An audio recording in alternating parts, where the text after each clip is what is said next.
वर्दी वाले आदमी को देखा है।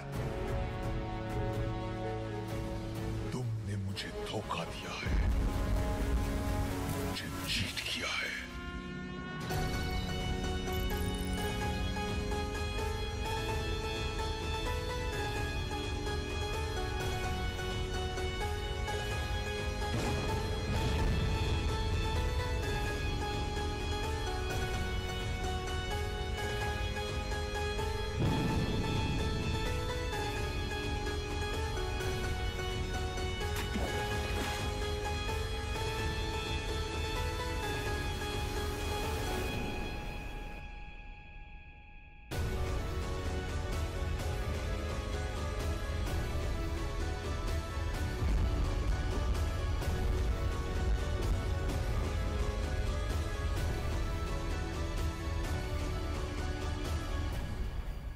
सुपर हीरो है जो अपने ड्रेस में लाल रंग की चड्डी पहनता है।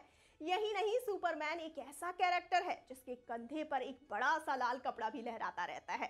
सुपरमैन की शुरुआत कॉमिक्स बुक से हुई और फिर ये टीवी, रेडियो, नॉवेल्स, थिएटर और फिल्मों तक में हर जगह दिखा। ऐसे ही एक सुपरमैन की शुरुआत बॉलीवुड में भी हुई, कोई मिल गया से, जो बाद में क्रिश बना। लेकिन सुपरमैन आए कहां से?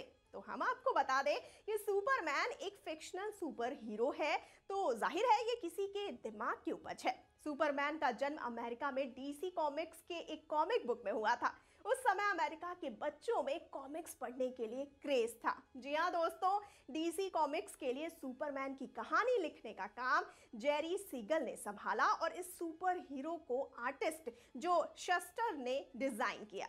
दोस्तों, आपको यह भी बता दें कि वैसे तो सुपरमैन एक काल्पनिक पात्र है, लेकिन काल्पनिक पात्र की भी तो एक यात्रा होती है ना। तो काल्पनिक कैरेक्टर सुपरमैन का जन्म एक काल्पनिक ग्रह क्रिप्टोन पर हुआ और उसका नाम काल ईल रखा गया था। जब प्राकृतिक प्रलय आने की वजह से क्रिप्टोन ग्रह नष्ट होने वाला था, तो काल ईल के माता पिता ने उसे एक छोटे से अंतरिक्ष यान की मदद से पृथ्वी पर भेज दिया। काल ईल का अंतरिक्ष यान अमेरिका के एक काल्पनिक शहर स्मॉलविले के पास ग्रामीण इलाके में उतरा। इस बच्चे को वहां के किसान दंपत्ति जोनाथन और मार्था केंट ने गोद ले लिया और उसका क्लार्क केंट नाम रखा। जैसे जैसे समय बीता, क्लार्क के अंदर सुपर हीरोज वाली कई क्षमताएं विकसित होने लगी। उसमें अविश्वसनीय ताकत आ जाती है और उसकी त्वचा अभेद्य बन जाती है। पृथ्वी पर उसको पालने पोसने वाले माता पिता उसे सलाह देते कि वो अपनी क्षमताओं का इस्तेमाल मानवता की भलाई के लिए करे। इस तरह से क्लार्क अपराध से लड़ने का फैसला लेता है। दोस्तों, आपको बता दें कि अपनी व्यक्तिगत जिंदगी अपराधियों से अलग रखने के लिए वो अपराधियों से लड़ने के दौरान एक अजीब सी नीली पोशाक पहनता है, जिसमें वो लाल रंग की चड्डी बाहर से पहनता है। अपराधियों से लड़ने के लिए सुपरमैन नाम का इस्तेमाल करता है। हालांकि वो सिर्फ अपराध के खिलाफ लड़ने के दौरान ही सुपरमैन होता है और अपनी व्यक्तिगत जिंदगी में क्लार्क केंट ही रहता है। दोस्तों, क्लार्क अमेरिका के एक काल्पनिक शहर मेट्रोपोलिस में रहता है, जहां वो डेली प्लेनेट के लिए एक पत्रकार के तौर पर काम करता है। सुपरमैन डेली प्लेनेट में पत्रकार लोइस लेन से प्यार करता है। फोटोग्राफर जिमी ओल्सन और editor in chief Perry White उसके करीबी हैं, जबकि दुश्मनों की सुपरमैन को कहीं कोई कमी नहीं है। ऐसी शानदार स्टोरी लाइन के साथ सुपरमैन 1930 के दशक से 1980 के दशक तक अमेरिका के कॉमिक बुक इतिहास में सबसे ज्यादा बिकने वाला सुपर हीरो रहा। अब जब आप फिक्शनल क्लार्क की कहानी सुन रहे हैं, तो आपको कुछ कुछ क्रिश की पूरी यात्रा याद आ रही होगी ना। Krrish Bollywood super hero film franchise है, जिसमें अभिनेता ऋतिक रोशन, प्रियंका चोपड़ा, नसरुद्दीन शाह और रेखा जैसे कलाकार हैं। Krrish Bollywood science fiction film Koi Mil गया का सीक्वल है। यह फिल्म एक नकाबपोश सुपर हीरो पर आधारित है, जो यात्रा के दौरान अपने जीवन के बारे में सच्चाई का पता लगाता है। साथ ही कि कैसे रोहन एक मेंटली चैलेंज लड़का था, फिर उसकी लाइफ में एक एलियन आया और उसको शक्ति मिली और रोहन ताकतवर हो गया, जिसके बेटे क्रिश ने शक्तियों के साथ ही जन्म लिया। तो क्रिश की कहानी को सुपरमैन की कहानी की तरह धीरे धीरे आगे लेकर जाया जा रहा है। अब क्रिश 4 बनने जा रही है, तो इसमें क्रिश की बचपन की लाइफ पर प्रकाश डाला जाएगा, जिसमें पता चलेगा कि कैसे क्रिश को शक्तियां मिली और क्रिश को यह भी पता चलेगा कि वो रोहन का बेटा नहीं है, उसे जादू ने अपनी शक्तियों से बनाया था। क्योंकि रोहन की माँ के पास कोई नहीं था, इसीलिए जादू ने अपनी दोस्ती को निभाते हुए अपने एक अंश से क्रिश को बनाया। और जो क्रिश की माँ के 2 बच्चे हुए थे ना, फिल्म में उसका भी पता चलेगा कि वो बाद में कहाँ गए और उसकी माँ कैसे मरी। क्रिश 4 से सुपरमैन की यात्रा थोड़ी और आगे बढ़ने वाली है। तो आगे आपको बता दें कि राकेश रोशन ने कहा कि क्रिश सीरीज की एक और नई फिल्म लिखना आसान नहीं है, क्योंकि ये बहुत ही सफल फिल्म सीरीज है। इसमें अच्छा खासा वक्त लगेगा, लेकिन मेरी पूरी टीम इस पर काम कर रही है। इसके अलावा राकेश ने फिल्म के बारे में कुछ भी नहीं बताया है, लेकिन रोहित मेहरा, जादू, काया और टाइम मशीन की वापसी फिल्म में पक्की है। दोस्तों, आप इस यात्रा को देखने के लिए कितने एक्साइटेड हैं? हमें कमेंट सेक्शन में अपनी राय जरूर बताइए। हम फिर मिलेंगे एक नई वीडियो के साथ। तब तक के लिए आप खुश रहिए, सेफ रहिए, और हाँ, जाते जाते हमारी इस वीडियो को लाइक और शेयर कर दीजिए दोस्तों के साथ, और चैनल को सब्सक्राइब करना ना भूलिए। और मुझे दीजिए इजाजत। लेकिन मेरी पूरी टीम इस काम पर लगी हुई है। यूएफओ कॉलिंग के बाद जादू कृष्णा और रोहित के घर आ जाता है, लेकिन एक दिन ना जादू कहीं गायब हो जाता है और कृष्णा रोहित से कहता है कि जादू कहीं गुम हो गया है। तभी रोहित कहता है नहीं तो, जादू की तरफ इशारा करते हुए बोलता है ये तो रहा। तब कृष्णा कहता है वो अच्छा, ये यहाँ आ गया। तब रोहित कहता है जब से मैं इसे घर लाया हूँ ना, ये यही तो है। तो रोहित कृष्णा का मजाक बनाते हुए उससे कहता है प्रिया के पास से ना अपना दिल और दिमाग ले आ बेटा, तू होश में नहीं है। तब कृष्णा हंसता है और बालों पर हाथ फेरते हुए बाहर निकल जाता है। थोड़ी देर के बाद कृष्णा को एक कॉल आता है। वो उस कॉल को उठाता है। उधर से एक आवाज आती है, सर यहाँ ना आग लग गई है। कृष्णा मोबाइल में लोकेशन देखता है और तुरंत वहां कृष के रूप में पहुंचता है। तभी वहां उसे जादू के पैरों के निशान दिखते हैं, और जैसे ही वो उनका पीछा करने लगता है, कृष को कोई आवाज देता है कि कृष, यहाँ अजीब सी व्हाइट चीज मिली है।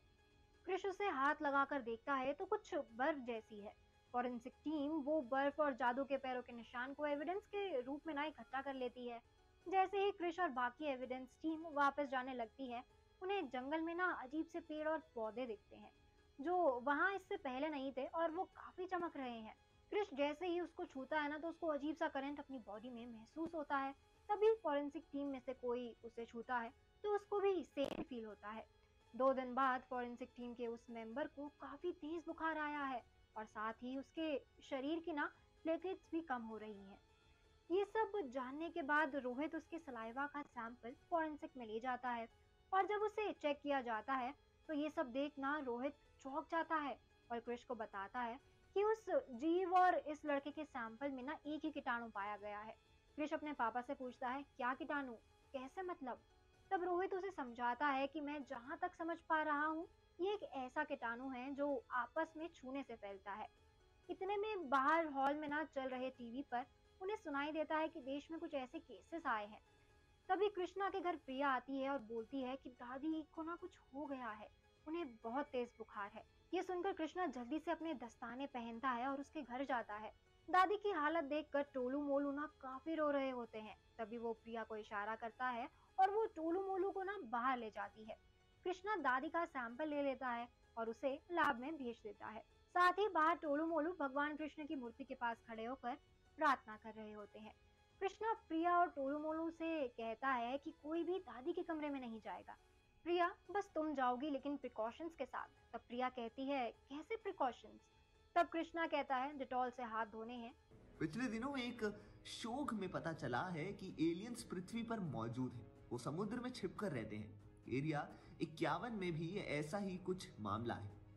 लोगों का मानना है कि अमेरिका को एलियन के बारे में पता है और उस पर रिसर्च कर रहा है। नासा के मार्स रोवर क्यूरियोसिटी पर लगे मास्ट कैम से कुछ पिक्चर्स ली गई हैं। ये ग्रह के एक जियोलॉजिकल फीचर को दर्शाता है, जिसे ग्रीन ह्यू पेडिमेंट के नाम से जाना जाता है।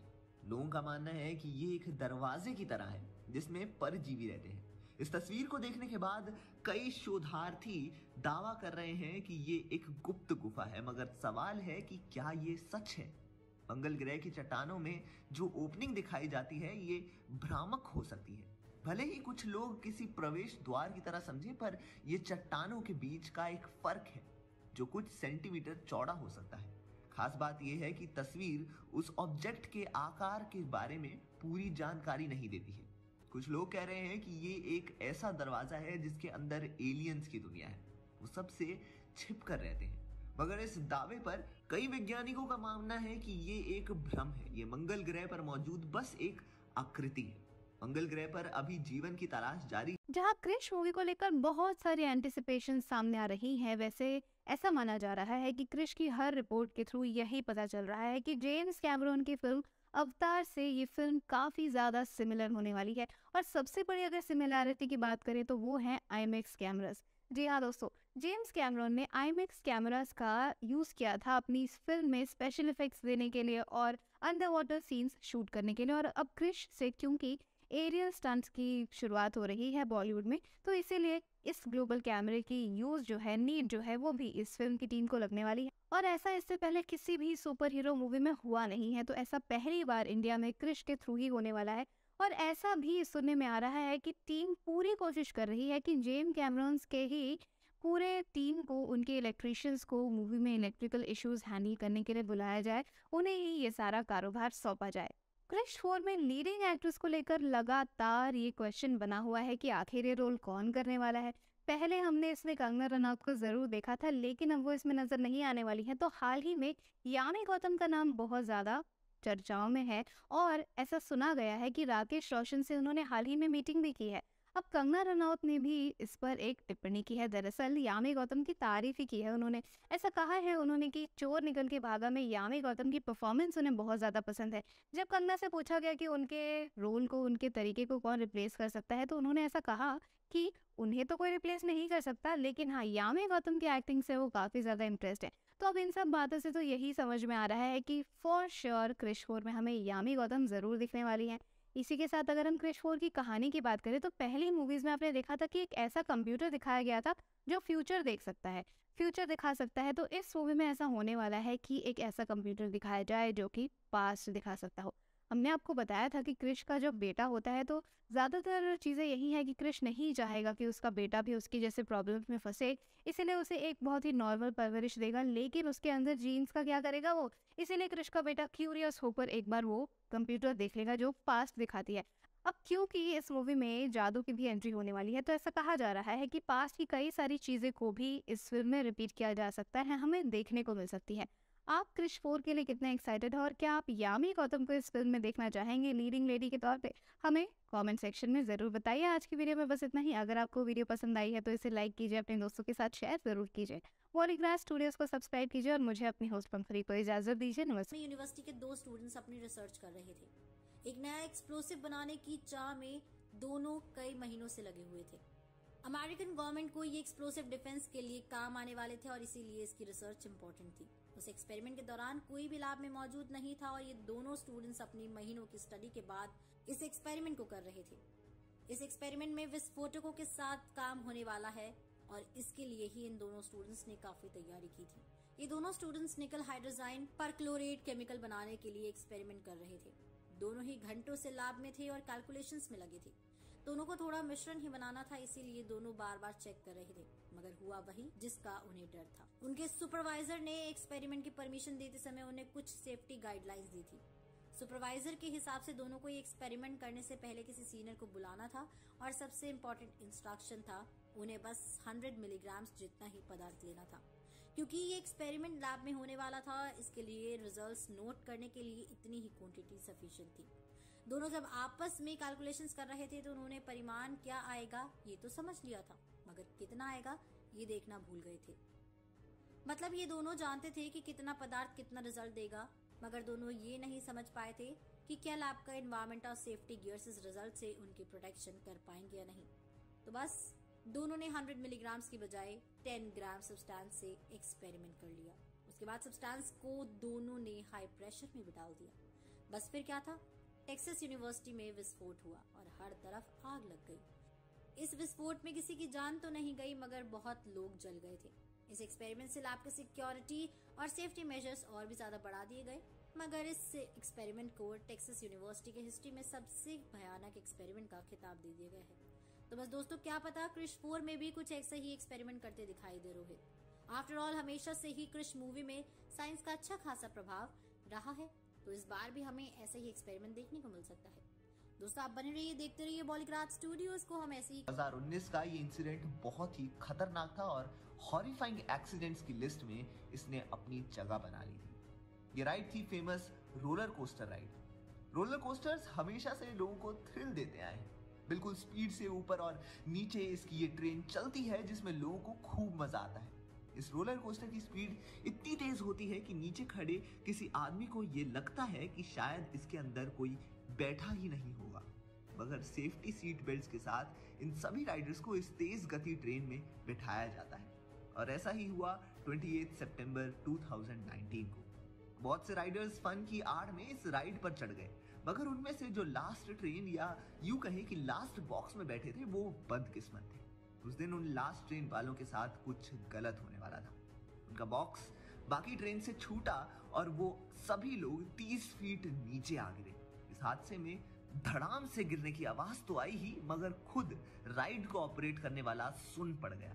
इस समय इस ट्रेन के बॉक्स में 10 लोग थे। उसमें से 2 को तो आगे का स्टीयरिंग लग गया और उन्हें सर में चोट आई, जिसकी वजह से उनकी मौत वहीं हो गई। 2 औरतों को इमीडिएटली हॉस्पिटल ले जाया गया और बाकी 6 को उसी समय ट्रीटमेंट भी दिया गया। इस एक्सीडेंट के बाद तुरंत ही सभी की राइड्स रोक दी गई और पूरा अम्यूजमेंट पार्क बंद कर दिया गया। बाद में पार्क की चेकिंग कराई गई, जिससे पता चला ओनर ने पैसे बचाने की आड़ में मेंटेनेंस ही नहीं कराया था, इसलिए रोलर कोस्टर के सभी कनेक्टर्स वीक पड़ गए थे। इसीलिए उस दिन उस ट्रेन का कनेक्टर टूट गया, जिसकी वजह से वो हिस्सा अलग होकर गिर गया। इस इंसिडेंट के बाद सब डर गए और लोगों को वापस पार्क तक खींच कर लाना मुश्किल हो गया। तो ऐसा हो सकता है क्रिश ऐसे ही किसी अम्यूजमेंट पार्क में अपने बच्चों को लेकर जाए जहां वो एंजॉय कर रहा हो, मगर ऐसे किसी इंसिडेंट में हमारा सुपर हीरो सबकी जान बचा ले। अंटार्कटिका में बर्फ की सतह के नीचे डूबी हुई है। वो दुनिया को पंगु बनाने के इंतजार में है। बर्फ में दबे विषाणुओं पर वैज्ञानिकों की हाल में हुई शोध ने उनकी भविष्यवाणियों को बल दिया है। शोध में लगभग 50,000 साल पुराने ज़ोंबी वायरस की खोज शामिल है। 2021 में ओहायो यूनिवर्सिटी के शोधकर्ताओं की एक टीम ने तिब्बती ग्लेशियरों में निष्क्रिय पड़े 28 अज्ञात वायरस की खोज की थी। माना जा रहा है कि जैसे जैसे ग्लोबल वार्मिंग बढ़ेगी, ये वायरस का खतरा बनेगा। एथोस का मानना है कि अंटार्कटिका की बर्फ से ये वायरस निकलेंगे। एथोस ने कोरोना से जुड़ी दूसरी भविष्यवाणियां की थी। इसमें उन्होंने दावा किया कि कोरोना कम नहीं होगा, लेकिन वायरस की एक नई दवा बनाई जाएगी जो वास्तव में शैवाल से बनेगी। एथोस ने विशेषज्ञों का हवाला देते हुए कहा कि हरे पौधे में कई पोषक तत्व पाए जा सकते हैं। दोस्तों, ये मौका हमें क्रिश 4 की स्टोरी तक लेकर जा सकता है। क्रिश 4 में भी एक ऐसा ही एस्ट्रोलॉजर को इंट्रोड्यूस कराया जाएगा जो क्रिश और उसकी टीम को आने वाली प्रॉब्लम्स को लेकर बताएगा, लेकिन उस पर कोई यकीन नहीं करेगा। जब उनका यकीन हकीकत में तब्दील होने लगेगा, तभी सबको आने वाली दिक्कतों के निदान के लिए उस एस्ट्रोलॉजर के पास जाना पड़ेगा। तो दोस्तों, आपको क्या लगता है, क्या क्रिश आने वाली परेशानियों से दुनिया को बचा पाएगा? हमें कमेंट सेक्शन में अपनी राय जरूर बताइए। एलियंस ने किडनैप किया है। उनका नाम पाउला स्मिथ है और उन्होंने कहा कि एलियंस के साथ उनका पहला एक्सपीरियंस तब हुआ था जब वो महज 6 साल की थी और तब से उनका 52 से भी ज्यादा बार किडनैप किया जा चुका है। 2 बच्चों की दादी पाउला स्मिथ ने खुलासा किया कि एलियंस ने उन्हें एक यूएफओ पर ले लिया और उन्हें हर तरह की नई टेक्निक दिखाई, जिसमें टच स्क्रीन डिवाइसेस भी शामिल थे जो कि उस वक्त हमारे प्लैनेट पर नहीं हुआ करते थे। उसका इन्वेंशन भी नहीं हुआ था हमारे यहाँ पर। पॉला स्मिथ ने कहा कि मैंने टच स्क्रीन डिवाइसेस को देखा इससे पहले कि वो यहाँ पर अवेलेबल हुए थे। मैं एक क्राफ्ट पर थी और एलियंस ने मुझे वो टेक्नोलॉजी दिखाई जो हमारे पास उस वक्त नहीं हुआ करती थी। उन्होंने मुझे सीनरी का एक स्लाइड शो भी दिखाया जिसमें एक सुंदर सी नदी थी जो धीरे धीरे काले रंग में बदल गई। नीला आसमान भी धीरे धीरे ब्लड रेड रंग का हो गया और तब मुझे जल्द ही एहसास हो गया कि एलियंस मुझे इंसानों के लालच की वजह से डिस्ट्रॉय हो रही पृथ्वी की एक फिल्म दिखा रहे हैं। जी हाँ, जिसमें शुरुआत में तो हर चीज हरी भरी, मतलब कि हरियाली के फोटोज मुझे देखने को मिले थे, लेकिन धीरे धीरे पेड़ों के कटने की वजह से वो बंजर सूखी जमीन में तब्दील हो गई थी और ऐसे ही साफ पानी की नदियां इंसानों के इंडस्ट्रियलाइजेशन और पॉल्यूशन की वजह से काले रंग की होती जा रही थी। जो लोग एलियंस के एग्जिस्टेंस पर विश्वास नहीं करना चाहते थे, उनके लिए पाउला ने अपनी इंजरीज की कुछ फोटोज भी शेयर की थी। जी हाँ, जिनके बारे में पाउला का कहना है कि वो इंजरीज उन्हें एलियंस की वजह से ही आई थी। दोस्तों, पाउला का दावा है कि चोट के निशान एक एलियन ने ही छोड़े हैं। पाउला ने कहा कि उसने 52 पैरानॉर्मल इंसिडेंट्स को एक्सपीरियंस किया है और ये सब उसके खुद के लिए इतना वियर्ड और स्ट्रेंज है कि कभी-कभी तो वो भी अपनी बातों से कंफ्यूज हो जाती है, उसे भी अपनी कहानियों पर विश्वास नहीं होता। इसलिए पाउला के लिए कोई सरप्राइज नहीं है कि लोग उस पर विश्वास नहीं करते हैं और उसे झूठा कह देते हैं। उसके एक्सपीरियंसेस में कोई कंसिस्टेंसी नहीं है, लेकिन कई बार वो ऐसा महसूस करती है जैसा कुछ होने वाला हो। हालांकि उन्हें ये नहीं पता कि क्या होने की उम्मीद की जाए, कोई वार्निंग नहीं मिलती है और ये बस हो जाता है। और पौला जानती है कि ऐसे एक्सपीरियंस के बाद वो बस इतना ही कर सकती है कि वो नॉर्मली अपनी जिंदगी बिता सकती है बिना कुछ सोचे, वरना अगर वो सोचेगी तो वो पागल हो जाएगी। हालांकि पौला ने अपनी पूरी कोशिश की है कि लोग उसकी बात को सच मान ले और इसलिए उसने सिल्वर रंग में एक एलियन की तस्वीर भी ड्रॉ की, लोगों को ये दिखाने के लिए कि एलियंस कैसे दिखते हैं। 50 साल के बाद पौला ने इस बात का खुलासा किया क्योंकि वो अब तक एलियन एनकाउंटर्स के बारे में चुप रही, क्योंकि उसे विश्वास था कि लोग सोचेंगे कि वही पागल है।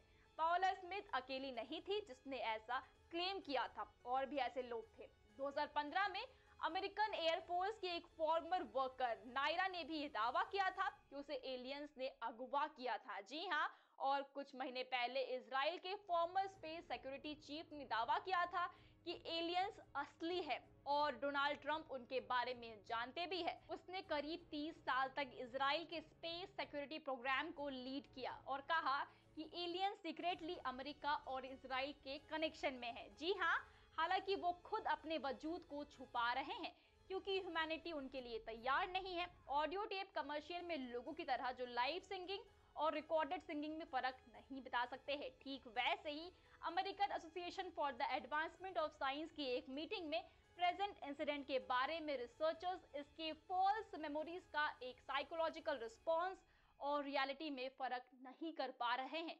और इससे एक बात तो साबित होती है कि कई बार यादें भी सच नहीं होती। जिन लोगों ने लाइफ में भयानक इंसिडेंट को सहा है, वो उन इंसिडेंट को याद करने से भी कांप उठते हैं। हार्वर्ड यूनिवर्सिटी के साइकोलॉजिस्ट रिचर्ड मैकनली जानना चाहते थे कि क्या जो लोग फॉल्स ट्रॉमेटिक इंसिडेंट को याद करते हैं वो क्या वैसा ही फिजिकल रिस्पॉन्स दिखाते हैं जैसा रिस्पॉन्स रियल ट्रॉमेटिक मेमोरीज रखने वालों से उन्हें देखने को मिला है। जी हाँ, मैकनली ने उन लोगों की जांच की जिनकी यादें उनके हिसाब से क्लियरली फॉल्स मेमोरीज थी, यानी कि एलियन किडनैपिंग की मेमोरीज। और ये टेस्ट करने के लिए मैकनली ने 6 महिलाओं और 4 पुरुषों को बुलाया जिन्होंने दावा किया था कि एलियंस ने उन्हें किडनैप किया था। और इस जांच के लिए रिसर्चर्स ने किडनैपिंग की स्टोरीज को रिकॉर्ड करके एक शॉर्ट ऑडियो टेप बनाई और उन लोगों को सुनाई गई। दोस्तों, रिसर्चर्स और टीम ने किडनैपिंग की कहानी सुनते वक्त उनका हार्ट रेट, स्वेटिंग और फेशियल मसल को नोट किया और रिसर्चर्स के हिसाब से उन सब के रिस्पॉन्सेस किसी चिल्ड्रन अब्यूज या फिर कोई फैमिली ट्रॉमेटिक मेमोरी से स्ट्रेस इंसान की तरह था। जी हाँ, तो ये कहना कि एलियन किडनैपिंग की मेमोरी सच है, ये और मुश्किल हो गया। मैकनली ने बताया कि मेंटल ट्रॉमा हमारे इमोशनल बिलीव्स के हिसाब से चलता है, अब चाहे वो सच हो या फिर नहीं हो। अगर आप ईमानदारी से सोचते हैं कि एलियंस ने आपको किडनैप किया था, तो मेमोरीज में यही सच रहेगा कि असल में किडनैपिंग हुई थी। इस पर और भी साइकोलॉजिस्ट का कहना है कि झूठी यादों के लिए फिजिकल रिस्पॉन्सेस बिल्कुल वैसे ही होते हैं जैसे सच्ची यादों के लिए रिस्पॉन्स होते हैं। और इन सभी कंक्लूजन की वजह से रिसर्चर्स के लिए सच या झूठ में अंतर करना और भी मुश्किल हो गया है। ये सब तो बस चलता ही रहेगा जब तक कि पूरी सच्चाई सामने नहीं आ जाती है। और एलियंस के किडनैपर्स होने वाली बात में कितनी सच्चाई है इसके बारे में हम नहीं जानते। लेकिन अगर बाई चांस ये सच होती है तो फिर नेक्स्ट क्वेश्चन ये होगा कि जब वो किडनैप करते हैं तो फिजिकली इंसान की बॉडी को भी किडनैप कर लेते हैं या फिर किसी सुपर पावर की मदद से सिर्फ इंसानों के दिमाग को किडनैप करते हैं। एक तरह से शरीर वहीं पर रहेगा जहां पर था, लेकिन उनका माइंड एलियंस के कंट्रोल में हो जाएगा। क्रिश, जिसकी शुरुआत एक एलियन यानी कि जादू से हुई थी, अगर जादू नहीं होता तो क्रिश भी नहीं होता। हालांकि इस सीरीज की सबसे पहली फिल्म कोई मिल गया में एलियन को फ्रेंडली और बहुत ही क्यूट सा दिखाया गया था। लेकिन अब जब बात सीरीज की चौथी फिल्म पर आ गई है तो हो सकता है कि इस बार हमें उसका एविल कैरेक्टर देखने को मिले, जिन्हें इंसानों से काफी नफरत हो और वो उससे बदला लेना चाहते हो। एलियंस एक एक करके इंसानों को किडनैप करने लग जाएंगे, लेकिन किडनैप सिर्फ इंसानों का माइंड होगा, तब तक के लिए उसका बॉडी सिर्फ कोमा में होगा। क्रिश, जिसके खुद के पास जो पावर्स है वो उन्हीं एलियंस में से एक एलियन जादू की बदौलत है, जो कि ऑब्वियसली उसका अच्छा दोस्त होगा। लेकिन क्रिश अब धर्म संकट में पड़ जाएगा कि अगर वो इंसानों को प्रोटेक्ट करेगा तो उसे जादू और उसकी फैमिली का सामना करना होगा, जिसके लिए उसे जादू के परिवार को नुकसान भी पहुंचाना पड़ सकता है। जादू और क्रिश की दोस्ती टूट जाएगी और वो ना चाहते हुए भी एक दूसरे के खिलाफ लड़ेंगे। इंसानों की किडनैपिंग बढ़ती जाएगी और क्रिश समझ नहीं पाएगा कि वो कैसे और कहां से उन लोगों को वापस लाए। ऊपर से धरती पर उसकी बात को कोई भी मानने को तैयार नहीं होगा कि कोमा में इतने सारे लोगों के एक साथ जाने की वजह एलियंस है, और सब लोग उसे पागल कहना शुरू कर देंगे।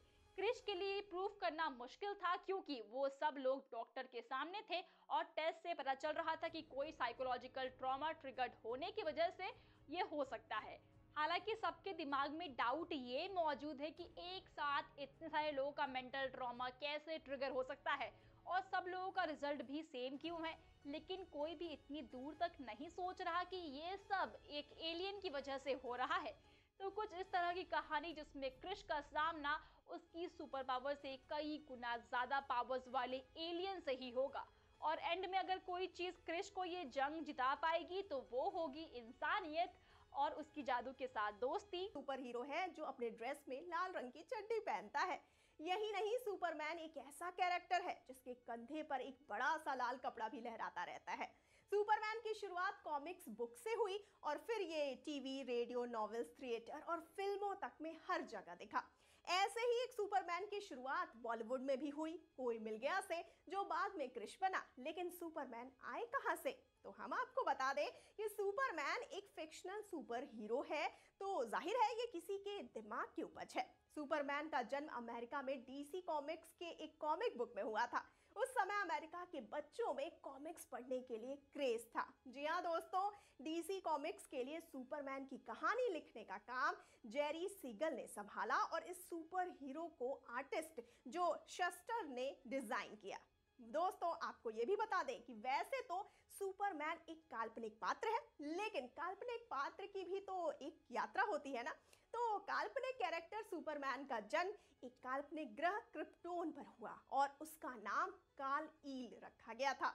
जब प्राकृतिक प्रलय आने की वजह से क्रिप्टोन ग्रह नष्ट होने वाला था तो काल ईल के माता पिता ने उसे एक छोटे से अंतरिक्ष यान की मदद से पृथ्वी पर भेज दिया। काल ईल का अंतरिक्ष यान अमेरिका के एक काल्पनिक शहर समॉलविले के पास ग्रामीण इलाके में उतरा। इस बच्चे को वहां के किसान दंपत्ति जोनाथन और मार्था केंट ने गोद ले लिया और उसका क्लार्क केंट नाम रखा। जैसे जैसे समय बीता, क्लार्क के अंदर सुपर हीरोज वाली कई क्षमताएं विकसित होने लगी। उसमें अविश्वसनीय ताकत आ जाती है और उसकी त्वचा अभेद्य बन जाती है। पृथ्वी पर उसको पालने पोसने वाले माता पिता उसे सलाह देते कि वो अपनी क्षमताओं का इस्तेमाल मानवता की भलाई के लिए करे। इस तरह से क्लार्क अपराध से लड़ने का फैसला लेता है।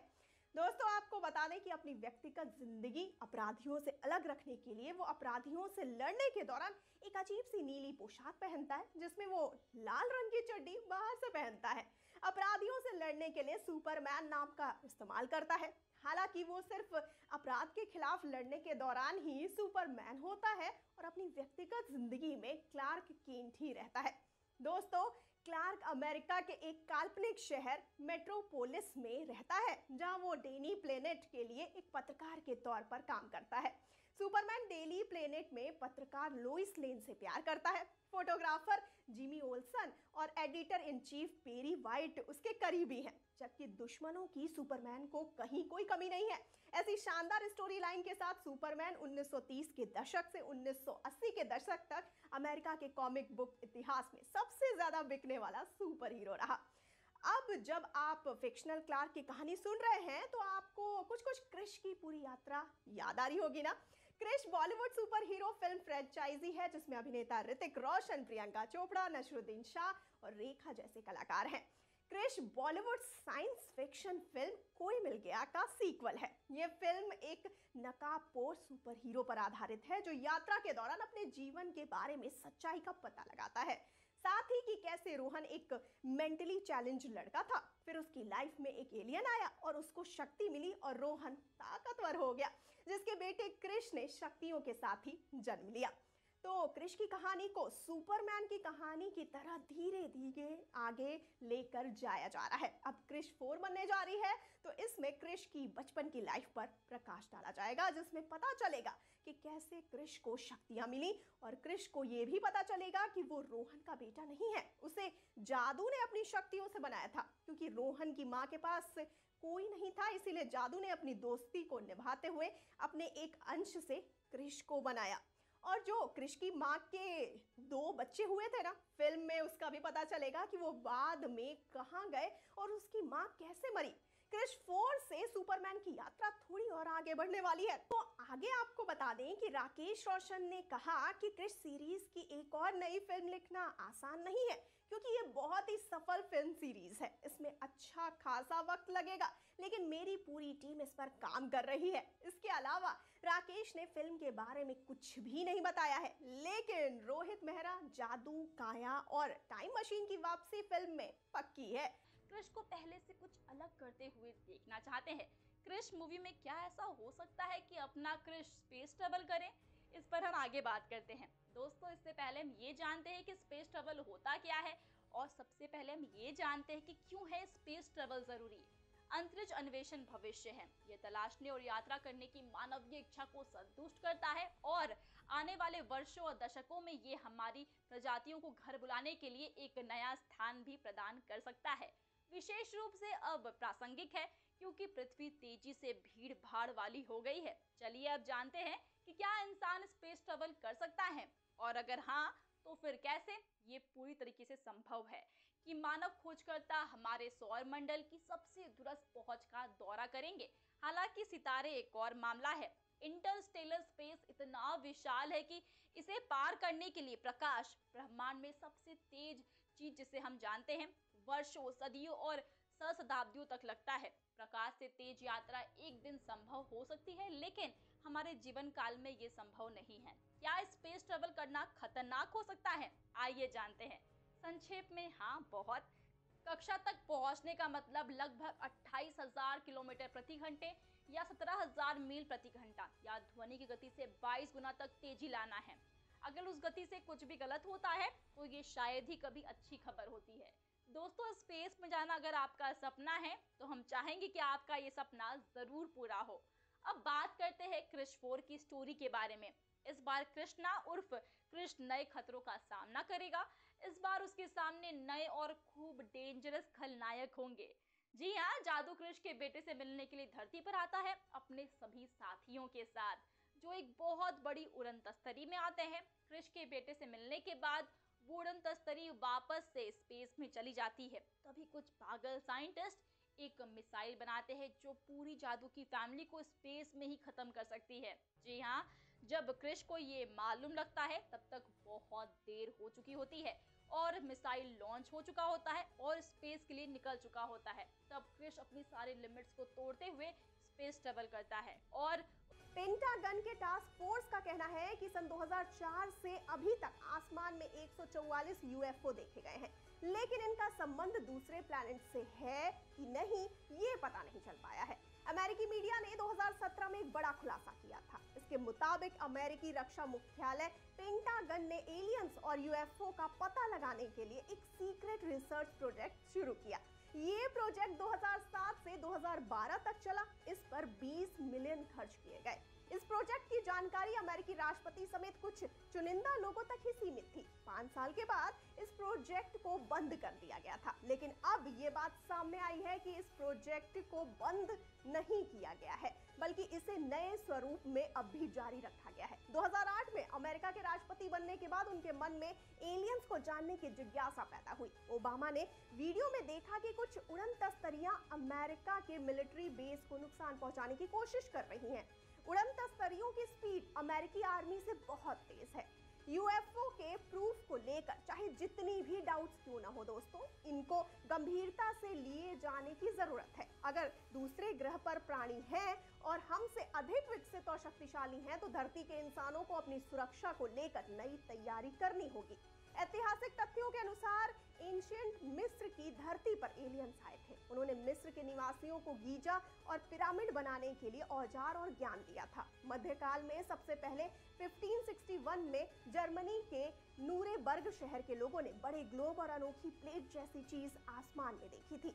उस समय के चित्रों में इस बात की जानकारी मिलती है। 1897 में अमेरिका के टेक्सास में कुछ लोगों ने आसमान में सिगार के आकार की एक रहस्यमयी चीज देखी थी, जो पवन चक्की की बड़ी बड़ी घूमती हुई पंखियों से टकरा गई थी। टेक्सास हिस्टोरिकल कमीशन को एक संकेत मिला था, जिसमें जिक्र है कि 1897 में एक हवाई जहाज दुर्घटनाग्रस्त हो गया था। दोस्तों, इसके मलबे से एलियन जैसे मिलते जुलते प्राणी का शव निकाला गया था, जिसे किसी अनजान जगह पर दफना दिया गया था। फिर जून 1947 में अमेरिका के केनेथ अर्नोल्ड ने विमान उड़ाते समय उड़न तस्तरियों को देखने का दावा किया। अर्नोल्ड जब उत्तरी अमेरिका की कास्केड पहाड़ियों के ऊपर से उड़ रहे थे, तब उन्होंने देखा कि पहाड़ी की चोटियों से कुछ रहस्यमयी चीजें उड़ान भर रही हैं। वे बहुत ही तेज गति से उड़ी और अचानक गायब हो गई।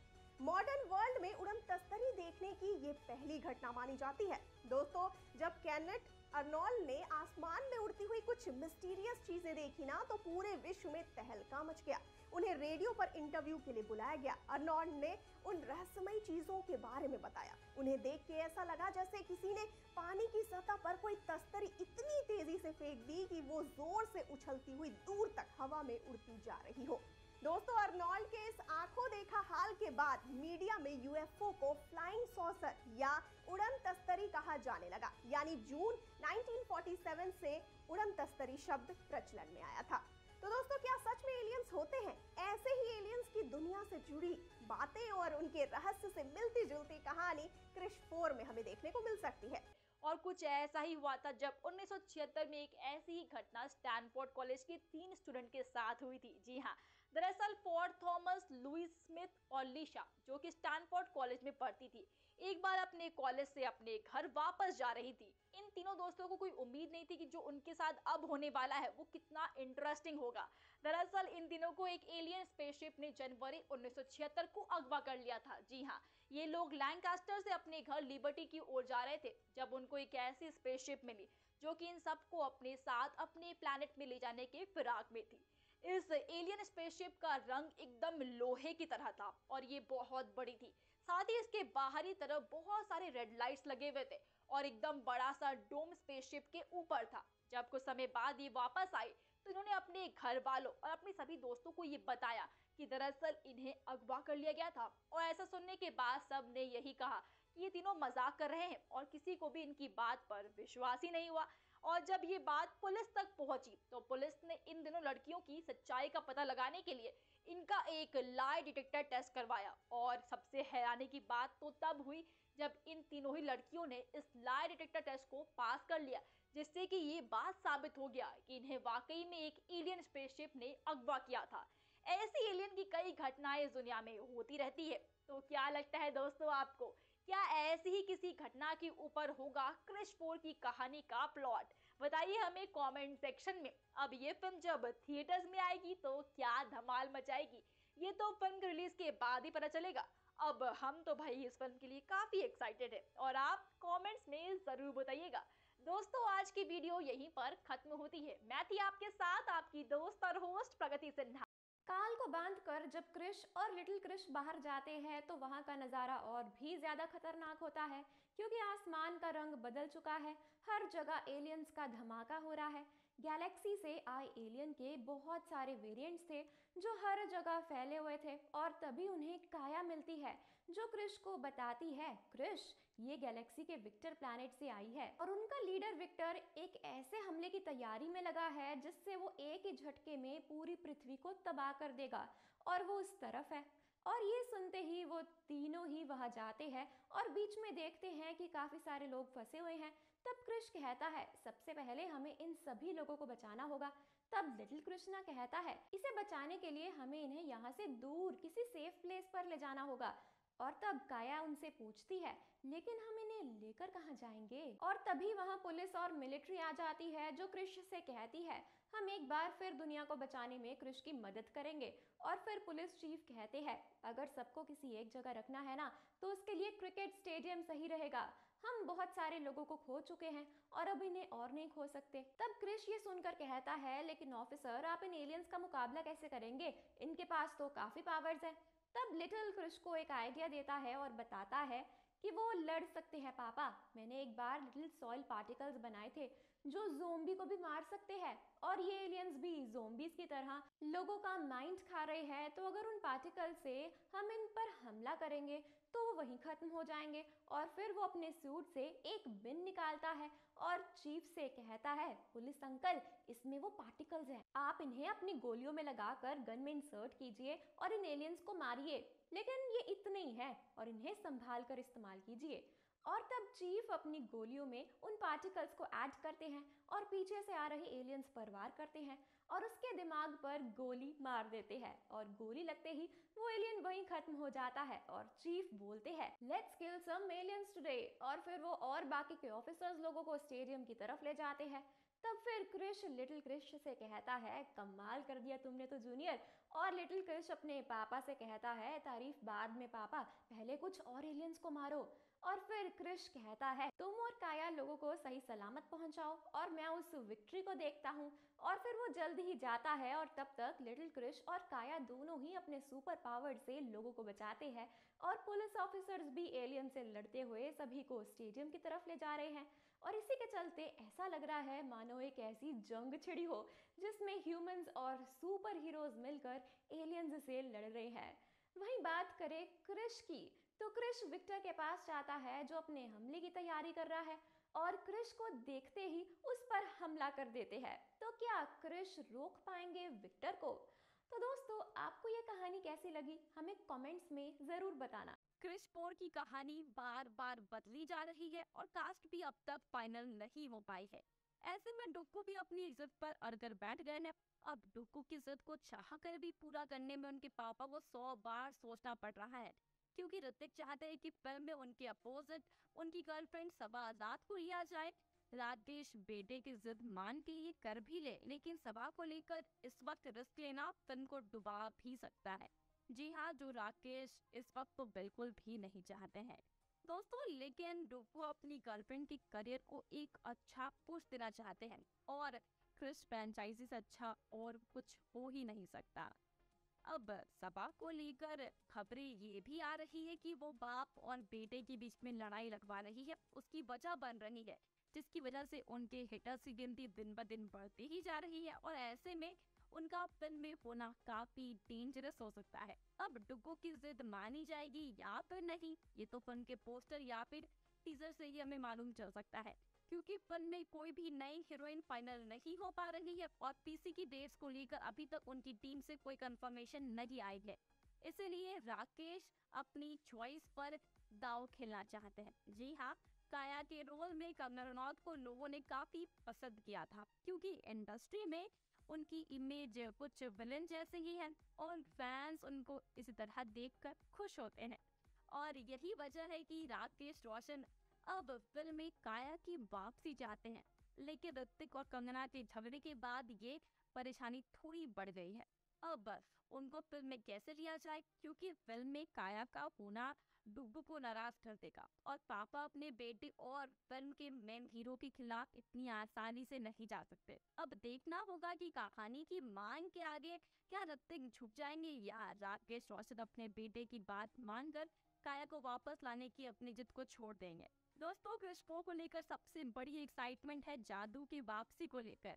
पहले पार्ट से लेकर अब तक फिल्म में सबके फेवरेट एलियन की वापस आने के लिए कोई जगह नहीं मिली, लेकिन अब जादू फाइनली वापस आ रहा है। लेकिन कहानी के मुताबिक जादू क्लाइमेक्स के वक्त पर मर जाएगा। इस वजह से आने वाले किसी भी पार्ट में हम उसको नहीं देख पाएंगे, जो मेकर्स नहीं चाहते, क्योंकि जादू की फैन फॉलोइंग काफी ज्यादा है और उसका कभी वापस ना आना फैंस को डिसअपॉइंट कर देगा।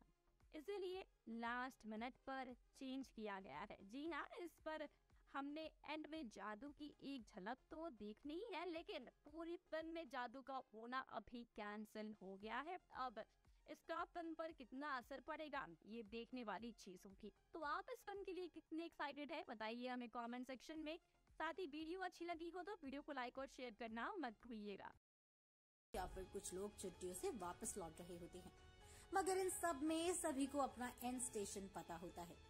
लेकिन इसी बीच अगर एंड स्टेशन या यूं कहें डेस्टिनेशन बदलकर हॉस्पिटल हो जाए तो 7 दिसंबर 2022 को भी कुछ ऐसा ही हुआ। ये कहानी है स्पेन की। स्पेन यूरोप का ही एक जाना माना देश है। सुंदर होने के साथ साथ स्पेन का कल्चर भी मन को भाने वाला है। हर साल लाखों लोग स्पेन में बुल फाइट्स देखने आते हैं। और बता दें कि स्पेन अपने आर्ट, अपनी आर्किटेक्चर को लेकर पूरे वर्ल्ड में बहुत ज्यादा फेमस है। ऐसे में 7 दिसंबर को एक अजीब हादसा हुआ मैड्रिड में। मैड्रिड स्पेन का ही कैपिटल है और इसीलिए बहुत से लोग मैड्रिड आया जाया करते हैं। और उस दिन भी कुछ ऐसा ही हुआ था। बार्सिलोना जो कि एक और जगह है स्पेन में, उसी के पास ये हादसा हुआ। सुबह करीबन 7:50 पर 2 ट्रेन आपस में टकरा गई। हुआ यूँ दोस्तों कि मोनकादा आयरिश मनरेसा स्टेशन के पास एक ट्रेन खड़ी थी। इस ट्रेन का निकलने का समय अभी नहीं हुआ था और इसीलिए इस ट्रेन में फिलहाल कोई भी पैसेंजर या ड्राइवर नहीं था। ये ट्रेन हमेशा यहाँ नहीं खड़ी रहती थी, मगर कभी कभी स्टेशन चेंज होने की वजह से इस ट्रेन को यहाँ रखा जाता था। बस आपको बता दें कि हमेशा ऐसे ही जब ट्रेन कहीं पार्क्ड होती हैं तो उस रेल लाइन को ब्लॉक दिखाया जाता है और दूसरी आने वाली ट्रेन को रूट चेंज करने का संदेश दिया जाता है। मगर उस दिन ऐसा कुछ नहीं हुआ। बार्सिलोना जाने वाली इस लाइन पर एक और ट्रेन आ रही थी। वैसे तो ये ट्रेन धीरे धीरे चल रही थी, मगर फिर भी कोई चलती हुई चीज अगर किसी चीज से जा भिड़ेगी तो नुकसान तो होगा ही, और ये नुकसान तो जानलेवा भी हो सकता था। इस चलती हुई ट्रेन में काफी लोग सफर कर रहे थे। ये एक नॉर्मल ट्रेन थी तो इसलिए कुछ लोग बैठकर कर रहे थे ट्रैवल, तो कुछ लोग खड़े होकर जा रहे थे। ड्राइवर को इस रूट की क्लियरेंस मिली थी, इसीलिए ये ट्रेन सुबह इस ट्रैक पर दौड़ रही थी। इसके साथ ही दूसरी ट्रेन का कोई आइडिया दूसरी तरफ से नहीं पहुंचाया गया था। फिर बस होना क्या था, जब ड्राइवर इस ट्रेन को इस ट्रैक पर चला रहा था तो उसकी स्पीड थी तो स्लो, मगर इतनी नहीं कि दूसरी ट्रेन देखकर वो ट्रेन को रोक सके। जब ये पैसेंजर्स से भरी ट्रेन एंटर कर रही थी तब ट्रैक भी थोड़ा टर्न हो रहा था, इसीलिए भी ड्राइवर को मौका नहीं मिला दूर से ही दूसरी ट्रेन को देखने का। उस ट्रेन के आसपास भी ट्रैक्स थे और इसीलिए ड्राइवर को टर्न लेते समय लगा कि ये रुकी हुई ट्रेन दूसरी ट्रैक पर खड़ी हुई है। मगर जब ड्राइवर को पता चला कि वो तेजी से इसी ट्रेन में घुसने वाला है तो तुरंत ही ड्राइवर ने ट्रेन को रोकने की कोशिश की। अब इस समय तक स्टेशन मास्टर को भी इंडिकेशन नहीं दिया गया था कि दूसरे स्टेशन से ट्रेन रवाना हो चुकी है। वहां से जब ट्रेन निकली तब ड्राइवर को ग्रीन सिग्नल दिया गया था, मगर स्टेशन पर कोई भी सिग्नल देने वाला नहीं था। इससे एक बात तो साफ हुई थी कि दोनों स्टेशन के बीच का कम्युनिकेशन खराब होने के चक्कर में ये एक्सीडेंट हुआ था। मगर ये कम्युनिकेशन क्यों नहीं हुआ ये अभी तक पता नहीं चल पाया है। दोस्तों, इसके बाद जब ड्राइवर ने ब्रेक मारकर गाड़ी रोकनी चाही तभी भी कुछ नहीं फायदा हुआ। ट्रेन बहुत जोर से दूसरी ट्रेन में जा भिड़ी। अंदर बैठे और खड़े पैसेंजर्स को पता नहीं था और इसलिए वो खुद को बचा नहीं पाए। लगभग 155 लोगों को चोटें आई हैं और उनके अलग अलग जगह से खून भी निकला था। किसी के हाथ में लगी तो किसी की पीठ में लगी, किसी के पाँव में लगी तो किसी की छाती में। इसमें सबसे ज्यादा उन लोगों को लगी जो कि खड़े होकर ट्रैवल कर रहे थे। उनके पास खुद को संभालने का कोई भी जरिया नहीं था और इसीलिए ही टक्कर होने पर ये आगे जाकर गिरे। गिरने के बाद इन सभी लोगों के सर में चोट आई है, जिसकी वजह से इन्हें इमरजेंसी में ले जाया गया। पहले खबर आ रही थी कि सिर्फ 14 लोगों को ही इमरजेंसी में ले जाया गया है, जिसके बाद काउंट बढ़कर 35 भी हो गया था। किसी की भी जान नहीं गई इस हादसे में क्योंकि ड्राइवर ने सही समय पर जोर से ब्रेक्स लगा दिए थे, वरना कुछ लोगों का ये आखिरी दिन भी हो सकता था। बता दें कि लेकिन दोस्तों ड्राइवर को इस एक्सीडेंट में खूब चोट आई है और गाड़ी भिड़ते ही सबसे पहले उसे निकाला गया। आगे होने की वजह से सबसे बड़ा झटका उसे ही आया है और तुरंत ही उसे स्पेशल केयर देकर इमरजेंसी वार्ड में भेजा गया। ट्रेन खुद तहस नहस हो गई मगर आग नहीं लगी। खड़ी हुई ट्रेन को भी काफी बड़ा नुकसान हुआ है। दोनों ही ट्रेन का आगे का इंजन पूरा खत्म हो गया और एक्सीडेंट होने की वजह से आगे के कांच भी टूट गए हैं। इस एक्सीडेंट को ज्यादा लोगों ने तो नहीं देखा, मगर 2 मिनट के अंदर बहुत से ऑफिसर्स और रेस्क्यू टीम बुला ली गई थी। फायर ब्रिगेड को भी बुलाया गया ताकि अगर किसी भी कारणवश आग लगे या किसी को भी एक्स्ट्रा मदद चाहिए हो तो उन्हें वो मदद मिल सकती है। इसके बाद जोआन कार्लोस गोमेज जो कि इमरजेंसी सर्विसेज ऑफिशियल थे, उन्होंने ही रिपोर्टर्स को सीन के बारे में बताया। उनका मानना था कि ये एक चलती ट्रेन थी और इसे रोकना किसी सुपर हीरो के बस की भी बात नहीं है। इसीलिए जब ये हादसा हुआ तो उसका ड्राइवर कुछ नहीं कर सकता था, मगर उसने फिर भी ट्रेन को धीरे कर दिया, जिसकी वजह से किसी की जान नहीं गई। बाकी उन्होंने ये भी बताया कि ऐसा होता तो नहीं है कि स्टेशन मास्टर या किसी ऑपरेटर को टाइम नहीं पता हो, इसलिए इस पर खास इन्वेस्टिगेशन बिठाई जाएगी कि कैसे ये घटना घटी। इतनी जोर से चलती हुई ट्रेन का हादसा रोकना पॉसिबल नहीं है और इसीलिए ही ऐसा दोबारा ना हो, इसकी जिम्मेदारी वो लेने आ रही है। इसके अलावा बता दें कि ट्रांसपोर्ट मिनिस्टर सैंचेज ने दोनों तरफ से आने वाली ट्रेन जो इस रूट पर ऑपरेट करती हैं उन्हें बंद भी कर दिया है ताकि इसके पीछे की जांच हो सके। उसके अलावा ऐसी गलती ना हो इसलिए ऑपरेशंस को रोककर उनका शेड्यूल और टाइट करने की बातें चल रही हैं। उस दिन के सभी पैसेंजर्स की लगातार अपडेट्स भी ली गई थी और एक पब्लिक नोटिस भी जारी किया गया था जिसमें सभी से माफी मांगी गई है। उस ट्रेन में सिर्फ लोकल्स ही नहीं बल्कि कुछ टूरिस्ट भी थे और इसीलिए भी घाव और गहरा है। स्पेन की इकोनॉमी टूरिज्म पर भी बहुत डिपेंड करती है और ऐसा कोई भी हादसा डायरेक्ट अफेक्ट इकोनॉमी को कर सकता है, इसलिए सभी को बहुत टेंशन के दौर से गुजरना पड़ा था। ऐसे हादसे रोज नहीं होते, ऐसा सैंचेज ने कहा, मगर ऐसा एक हादसा लोगों के दिलों में बैठ चुका है। स्पेन के सभी न्यूज चैनल्स और सभी न्यूज पेपर्स में ये खबर काफी टाइम से चल रही है, जिससे डिपार्टमेंट की बदनामी भी खूब हुई है। अगर कोई सडन एक्सीडेंट को बचा पाता तो बात होती। और साथ ही दोस्तों बता दें कि तो ट्रेन धीरे थी, वरना दौड़ती ट्रेन में तो आग भी लग सकती थी और जान भी जा सकती थी। इसीलिए ही वहाँ के लोकल सब टेंशन में आ गए हैं। जांच चल रही है, मगर अब सब पता लगाने के बाद ही स्टेटमेंट आएगा कि आखिर ये ब्लंडर हुआ कैसे। तो हो सकता है कि हमारा क्रिश ऐसे ही किसी एक्सीडेंट को रोक सके। आखिर क्रिश में तो इतनी पावर्स हैं कि वो अपने हाथों से ऐसी चलती ट्रेन को रोक दे। और फिर दोस्तों खुद जोआन कार्लेस गोमेज जो कि इमरजेंसी सर्विसेज ऑफिशियल थे, उन्होंने भी तो यही कहा था कि ये किसी सुपर हीरो के हाथ में ही है कि ऐसे ही किसी 2 ट्रेन को भिड़ने से बचा सके। तो बस हमें इंतजार रहेगा ऐसे ही किसी सुपर हीरो का क्रिश 4 में।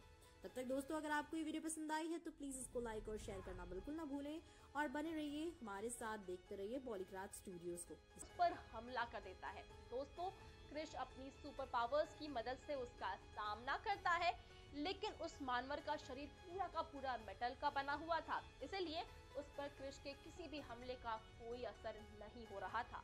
और तभी वहां अचानक से तेज हवाएं चलने लगती है और जैसे ही क्रिश पीछे मुड़कर देखता है तो एक तरफ से आग और जल मानवर आ रहा था, तो वहीं दूसरी तरफ से वायु मानवर आ रहा था। और इसका मतलब ये है कि अब क्रिश को चारों मानवरों ने घेर लिया था। जी हाँ, और तभी शुरू होती है उनके बीच की जंग। चारों मानवर अपने अपने मेन एलिमेंट का इस्तेमाल करके क्रिश को हरा रहे थे, तो वहीं क्रिश अपने नए और अपग्रेडेड सुपर पावर्स का इस्तेमाल करता है।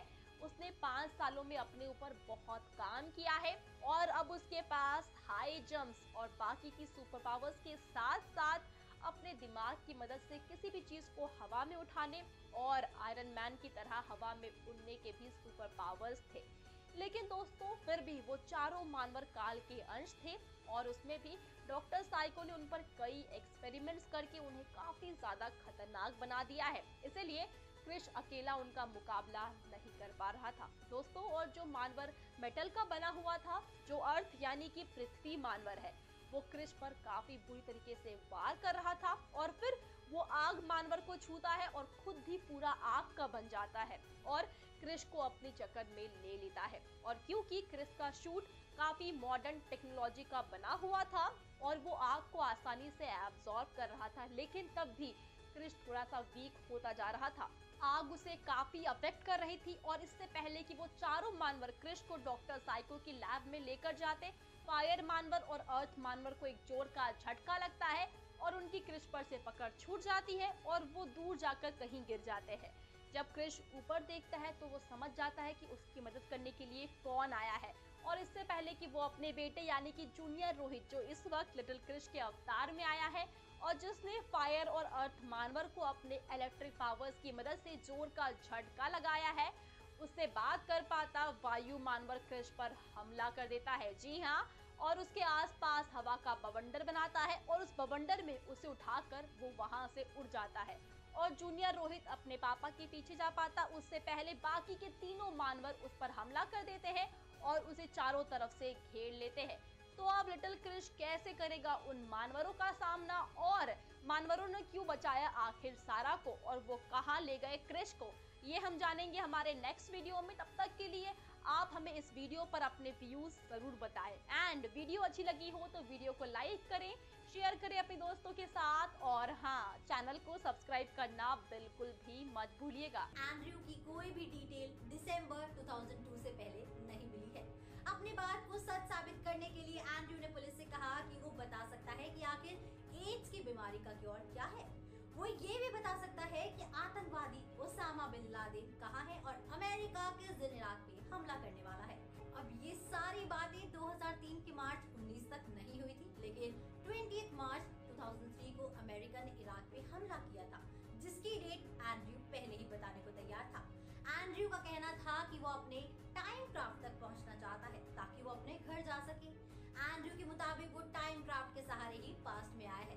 जब अथॉरिटीज ने उससे टाइम क्राफ्ट की जानकारी मांगी तो एंड्रयू ने क्राफ्ट के बारे में कुछ नहीं बताया। एंड्रयू का कहना था कि उसे डर है कि कहीं उसका टाइम क्राफ्ट किसी गलत आदमी के हाथ न लग गया हो। एंड्रयू को 2 महीने तक जेल में रखा गया था, जिसके बाद एक अनजान व्यक्ति ने $1 मिलियन देकर एंड्रयू की बेल करवा दी थी। शायद एंड्रयू के पैसों से उस अनजान आदमी को भी कुछ फायदा हुआ होगा।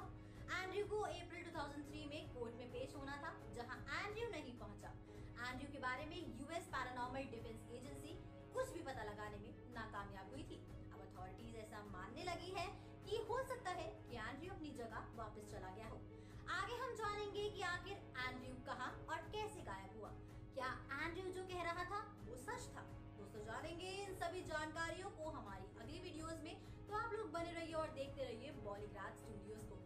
इसी के साथ मैं अनुष्का त्यागी लेती हूँ आपसे इजाजत। हाल ही में एक्टर ऋतिक रोशन पिंकविला के साथ एक गेम में शामिल हुए। इस गेम में ऋतिक से कहा गया कि उन्हें अपनी फिल्म क्रिश 4 के बारे में एक सच बात बतानी है और एक झूठ, जिसके बाद दर्शक गेस करेंगे कौन सी वाली बात सही है। इस पर ऋतिक रोशन का जवाब था, क्रिश लूजेस, जादू डाइज, यानी कि या तो फिल्म में क्रिश की हार होने वाली है या फिर जादू की मौत होने वाली है।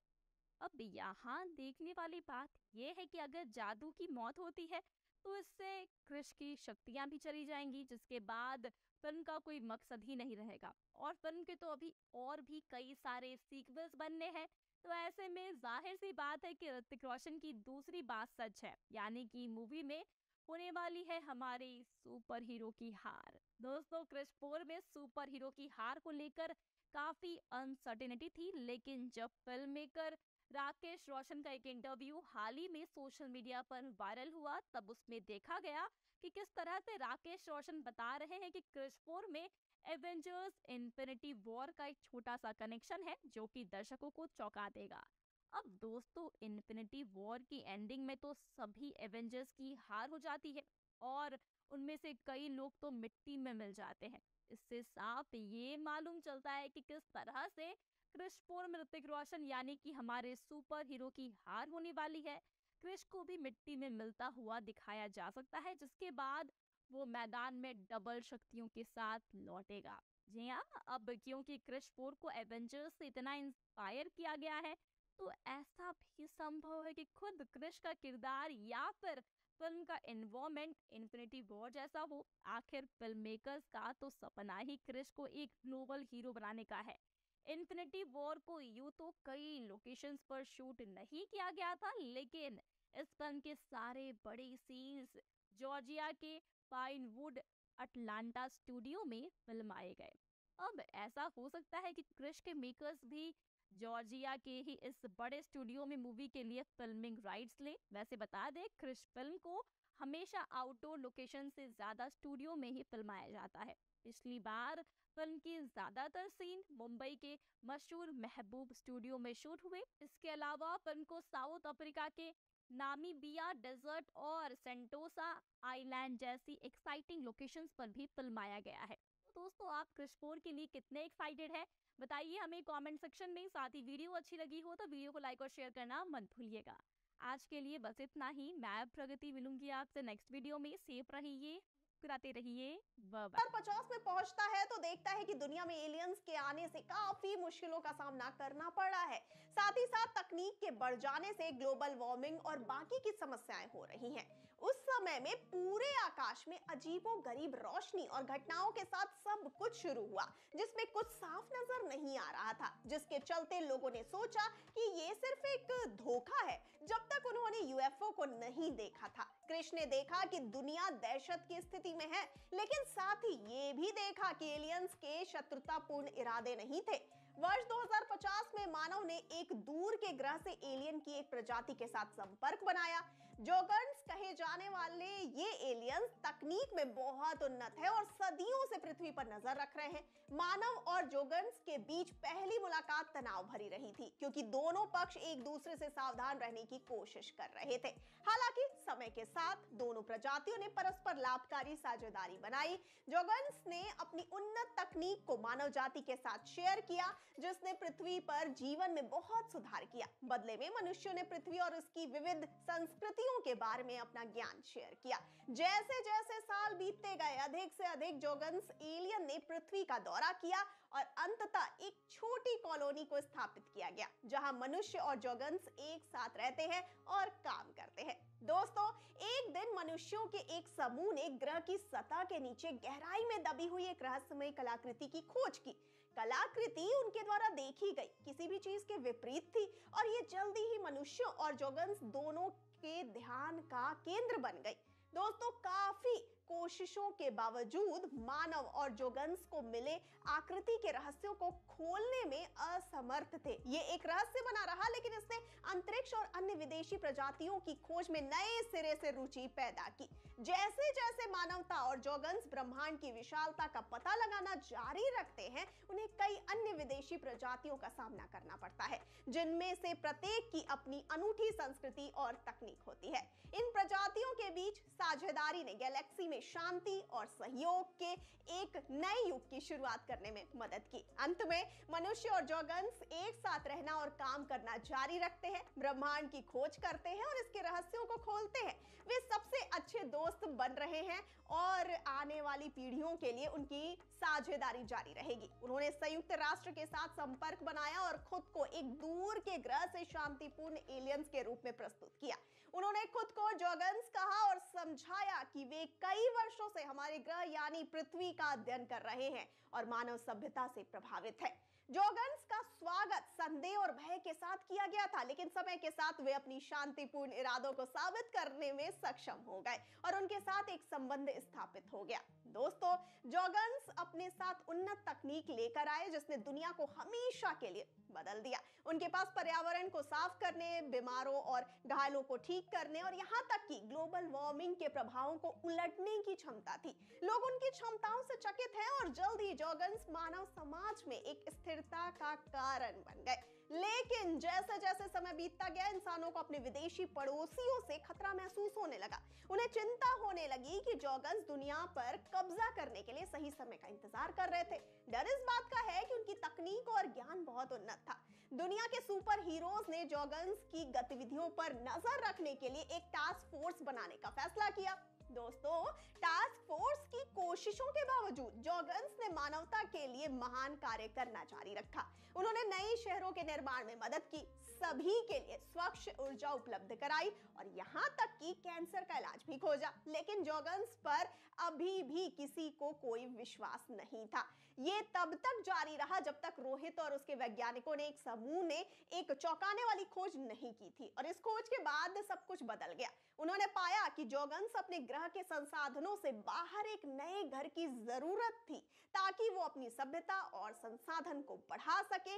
इसीलिए उन्होंने पृथ्वी को चुना, क्योंकि उन्होंने इस संपन्न सभ्यता की क्षमता देखी थी और वे वहां पहुंचने में हमारी मदद का नाटक कर रहे थे। दोस्तों, इसे साइंटिस्ट एक तरह से एलियंस का पृथ्वी पर हमला मान रहे थे, लेकिन अभी भी जादू जैसे कुछ ऐसे एलियंस थे जो इंसानों और सुपर हीरोज की मदद करना चाहते थे। इसीलिए सबसे पहले कृष्ण ने जादू से संपर्क करने के लिए वापस से अपने टाइम में जाने का फैसला किया। दोस्तों, ऐसे ही एलियंस के हमले को क्रिश 4 की स्टोरी में दिखाया जा सकता है। उसने जादू को भेजे थे, वो असल में उस रेड प्लैनेट पर पहुंच गए थे और वहां उन सिग्नल्स के रेडिएशन ने वहां की हीट को और भी बढ़ा दिया था और पूरी गैलेक्सी में हीट वेव्स फैल गए, जिसकी इफेक्ट गैलेक्सी के काफी सारे प्लैनेट्स पर हुई, जिसमें जादू का प्लैनेट भी शामिल था। जी हाँ, और फिर वो देखता है कि जादू यहाँ अपने साथियों के साथ क्रिश की मदद करने के लिए आया था। और फिर जब वो अपनी आंखें खोलता है तो रोते हुए कहता है, मुझे माफ कर दो जादू, मुझे नहीं पता था कि मेरे सिग्नल्स की वजह से ऐसा सब कुछ हो जाएगा, लेकिन तुम फिक्र मत करो, मेरी गलती को अब मैं खुद ही सुधारूंगा। दोस्तों, तो क्या करेगा अब लिटिल क्रिश, ये जानेंगे हम हमारी नेक्स्ट वीडियो में। तब तक के लिए आप इस वीडियो पर अपने ख्याल हमें कमेंट्स में जरूर बताइएगा। अगर वास्तव में एलियंस हमें मिल जाते हैं तो उनके साथ हमारा बर्ताव कैसा होगा? आजकल की बुक्स और फिल्मों में एलियंस को अक्सर सेकंड क्लास सिटीजन या इंसानों से कम के रूप में देखा जाता है, और फिल्मों से हर बार अगर कोई इंसान एलियन को नहीं बचाता तो अब तक न जाने कितने एलियंस साइंटिफिक लैब्स में बंद होते और उन पर रिसर्च की जाती। बॉलीवुड की क्रिश मूवी सीरीज की पहली फिल्म कोई मिल गया में भी ऋतिक रोशन ने जादू को बचाया था और वापस उसे उसकी स्पेसशिप में भेजा था। 2009 की हॉलीवुड फिल्म डिस्ट्रिक्ट 9 में लाखों एलियंस साउथ अफ्रीका की गंदी बस्तियों में रखे गए हैं, जो कि रियल लाइफ में इंसानों की कट्टरता और क्रूरता को दिखाता है। हालांकि एलियंस के जीवन के एविडेंस अभी तक नहीं मिले हैं, फिर भी उनकी तलाश में रिसर्चर लगे रहते हैं। किसी भी मामले में अगर आने वाले फ्यूचर में हमें कुछ भी मिलता है तो उसमें ऐसे साइंस शामिल होने की ज्यादा पॉसिबिलिटी है जो फिल्मों और टीवी शो में दिखाए गए एलियंस की तुलना में कभी मंगल ग्रह पर मौजूद हो सकते हैं। फिर भी एक तरह से ये कहा जा सकता है कि इंटेलिजेंट एलियंस यही कहीं बाहर मौजूद हैं, और हम जानते हैं कि हमारे सोलर सिस्टम से भी हमारे कुछ बाहर प्लैनेट्स मौजूद हैं, और उनमें से कुछ पर पानी अवेलेबल होने की वजह से वहां पर जीने वालों के मिलने की भी उम्मीद की जा रही है, और इसलिए एलियन लाइफ की खोज भी जारी है। और पॉसिबिलिटी यही है कि एक बार तो उनके साथ सामना होगा। और अब यहाँ बात आती है कि अगर एलियंस को साथ हमारा सच में एनकाउंटर होगा तो हमारा एक दूसरे के साथ कैसा बर्ताव होगा। और इतना अंदाजा तो हम लगा ही सकते हैं कि इंटेलिजेंट एलियन स्पीशीज हम इंसानों से तो अलग हो सकती है। आजकल तो ऐसा लगता है जैसे राइटर्स को तो कोई उम्मीद ही नहीं है कि इंसान कभी एलियंस के साथ कुछ अच्छा व्यवहार कर सकते हैं। तो शायद ऐसा इसलिए है क्योंकि इस प्लैनेट में रहने वाले ह्यूमन या किसी और के राइट्स को समझने का हमारा ट्रैक रिकॉर्ड पूरे इतिहास में काफी खराब रहा है। हालांकि इंटरनेशनल लीगल कॉन्वर्सेशन से उनका प्रोटेक्शन दी जा रही है। हम एलियंस के साथ कैसे व्यवहार कर सकते हैं, इसके लिए एक क्लू हमारे प्लैनेट पर जो ह्यूमन नहीं है ऐसा को कवर करने वाले राइट्स में बताया गया है। हालांकि कई देश अब गोरिल्ला से लेकर कौवे तक के जानवरों की सेंटिमेंट्स के साथ पहचान कर ली है। ये हाल ही में कि एनिमल राइट्स ग्रुप में इन्हें के बेसिस पर जानवरों को राइट देने को लिए कुछ लीगल प्रोसीजर किया है, जिसमें जानवरों के कंफर्ट या संकट जैसे सेंटिमेंट्स को एक्सपीरियंस करने की उनकी कैपेबिलिटी को डिफाइन किया है। कुछ लोग तो पहले से ही इस बात पर डिबेट कर रहे हैं कि पूरी तरह से अनफेमिलियर एलियन स्पीशीज के लिए राइट्स हमारे लीगल एयर एथिकल फ्रेमवर्क में कैसे फिट होंगे। लेकिन एलियंस के बीरे मुंह होने वाली इंटरनेशनल डिस्कशन के रास्ते बहुत कम हैं। 1977 में ग्रेनेडा के प्रधानमंत्री ने United Nations general assembly sessions में एक सवाल उठाया था, जो मानते थे कि एलियंस के यूएफओ को देखा जाना हमारे प्लैनेट पर हमारे एनिमी एलियंस लाइफ को साइन करता है, और यूनाइटेड नेशन के माध्यम से एक ऑफिशियल इन्वेस्टिगेशन बॉडी बनाने का सुझाव दिया। लेकिन इस पर आगे कोई कार्रवाई नहीं की, कोई पॉलिसी नहीं अपनाई गई, और अगले साल अपने पद से हटने से पहले ब्रिटिश डिप्लोमैट्स ने इस टॉपिक को वहीं खत्म करने और हमेशा के लिए छोड़ने के लिए उन पर दबाव डाला गया।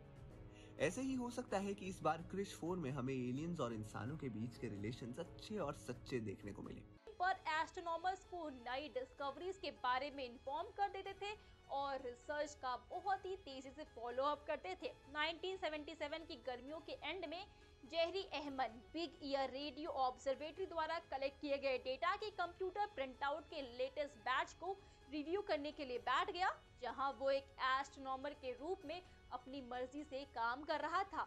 बिग ईयर रेडियो ऑब्जर्वेटरी कई दिनों तक लगातार डेटा कलेक्ट कर सकती है और तब तक करती है जब तक कि कंप्यूटर का स्टोरेज खत्म ना हो जाए। जी हाँ, जब स्टोरेज फुल हो जाता है उस समय एक टेक्नीशियन उसकी जांच करता था। चीजों को रिसेट करता था और आकाश के एक नए सिरे पर फोकस करते हुए रिसर्च शुरू करता था। दोस्तों, बिग ईयर रेडियो ऑब्जर्वेटरी अपने समय के एस्ट्रोनॉमर्स के बीच फेमस था। इस टेलीस्कोप को ओहायो स्टेट यूनिवर्सिटी के एक रेडियो एस्ट्रोनॉमर ने डिजाइन किया था और ये 1960s में यूनिवर्सिटी स्टाफ, वॉलंटियर्स और पार्ट टाइम मजदूरों द्वारा बनाया गया था। इसे अब तक का सबसे एक्यूरेट रेडियो मैप स्काई बनाने का काम को पूरा करने के लिए नेशनल साइंस फाउंडेशन फंड के पैसों से बनाया गया था। लेकिन बिग ईयर बाकी रेडियो टेलीस्कोप की तरह नहीं दिखता था। हो लिटिल, मजाक करने का वक्त तो अभी बिल्कुल भी नहीं है, दुनिया खतरे में है। तब लिटिल क्रिश को गुस्सा आता है और वो बोलता है, मैं कोई मजाक नहीं कर रहा हूँ, मैंने सच में एक ऐसी मशीन बनाई है जिससे कि हम पास्ट या फ्यूचर में जा सकते हैं और हमें उसी की मदद से उस वक्त में जाना होगा जहां तुम्हारे पापा ने मेरे पापा में वो वेरिएंट इंजेक्ट किया था, या उससे भी पहले जाकर हम उन्हें साइको बनने से भी रोक सकते हैं। ये सुन सारा हंसना रोककर काफी सीरियस हो जाती है और कहती है, मेरे पापा साइको नहीं थे, वो काफी अच्छे थे। ठीक है, तो मैं भी तुम्हारे साथ आऊंगी। फिर ये तीनों रोहित की पुरानी लैब में जाते हैं जहां लिटिल क्रिश ने टाइम ट्रेवलर बनाई है और जैसे ही वो एक हिडन डोर को खोलता है, उनके सामने एक बहुत बड़ी मशीन आ जाती है जिसे देखकर सारा काफी शॉक्ड हो जाती है। लिटिल क्रिश कहता है, ये है मेरा इन्वेंशन, लेकिन एक प्रॉब्लम है। तब सारा उससे पूछती है, क्या प्रॉब्लम है? तब लिटिल क्रिश उससे कहता है, वो एक्चुअली मैंने इस टाइम ट्रेवलर की टेस्टिंग नहीं की है। तब सारा और भी शॉक्ड हो जाती है और कहती है, मतलब तुम ये नहीं जानती कि ये मशीन काम करती है या फिर नहीं? तब लिटिल क्रिश ना में अपना सिर हिलाता है। तब सारा कहती है, तुम एकदम बुद्धू हो, कोई बात नहीं, अभी टेस्टिंग करते हैं। और फिर जब वो दोनों जादू की तरफ देखते हैं तो जादू पहले से ही उस मशीन पर बैठ चुका होता है और फिर वो दोनों भी वहां जाकर बैठ जाते हैं और जूनियर रोहित एक बटन दबाता है और टाइम सेटर में 2 दिन पहले का टाइम सेट करता है जब डॉक्टर साइको ने क्रिश को इंजेक्ट किया था। जी हाँ, फिर वो मशीन चलती तो है लेकिन वो 2 दिन पहले की जगह 2 सदी पहले पहुंच जाते हैं और उसके बाद वो 2 सदी और आगे पहुंचते हैं और लास्ट में वो मशीन उन्हें डायनासोर के प्लेन नहीं देखे थे, इसीलिए ना उनको लगा कि उन्होंने यूएफओ को देखा है। उस वक्त सिर्फ साल 1947 में रोसवेल यूएफओ क्राइस्ट के वक्त ही ना लगभग 300 से भी ज्यादा लोगों ने ये बताया कि उन्होंने ना आसमान में यूएफओ देखा है। और उस वक्त ना एरिया 51 का नामो निशान तक नहीं था अमेरिका सरकार के हिसाब से। जब इस बारे में उनसे सवाल किए गए ना तो उनके पास इसका कोई जवाब भी नहीं था। 2007 में अमेरिकी डिफेंस डिपार्टमेंट ने यूएफओ के बारे में टॉप सीक्रेट इन्वेस्टिगेशन किया और बाद में उन्होंने 3 वीडियोस रिलीज किए जिनमें से एक वीडियो बहुत ही रहस्यमय है जो कि यूएस एयरफोर्स द्वारा 2004 में लिया गया था। दरअसल 14 नवंबर 2004 को कमांडर डेविड और लेफ्टिनेंट कमांडर जेम्स स्लेट जो कि पैसिफिक महासागर में अमेरिकी एयरक्राफ्ट निमित्त पर तैनात थे, उन्हें ये कहा गया कि जाकर चेक करो कि पिछले 2 हफ्तों से हमारे रडार पर जो रहस्यमय एयरक्राफ्ट बार बार दिखाई दे रहा है वो क्या चीज है। जब दोनों अपने फाइटर जेट से उसे ढूंढने वहां पहुंचे तो उन्होंने देखा कि एक एयरक्राफ्ट 60,000 फीट की ऊंचाई से 50 फीट की ऊंचाई पर समुद्र के ऊपर बहुत ही तेज स्पीड में आया है और फिर अचानक वहीं रुक गया और वो ना हवा में तैर रहा था, कभी आगे जाता तो कभी पीछे, कभी लेफ्ट तो कभी राइट। एयरक्राफ्ट का ना शेप बिल्कुल अंडाकार का था और जब कमांडो ने उसे पास जाकर देखने की कोशिश की तो वो बिजली की रफ्तार से वहां से गायब हो गया। बाद में उस कमांडर ने अपने इंटरव्यू में बताया कि मैंने आज तक अपनी लाइफ में ना किसी भी चीज को इतनी तेजी से आगे बढ़ते हुए नहीं देखा और मुझे यकीन है कि ये हमारी दुनिया का नहीं है। इन सब चीजों को देखने और सुनने के बाद कभी कभी ना दिमाग में तो ये सोच आती है कि क्या वाकई में हम इंसान इस दुनिया में अकेले हैं या फिर कोई दूसरी दुनिया की चीज हम पर हर वक्त नजर रखती है।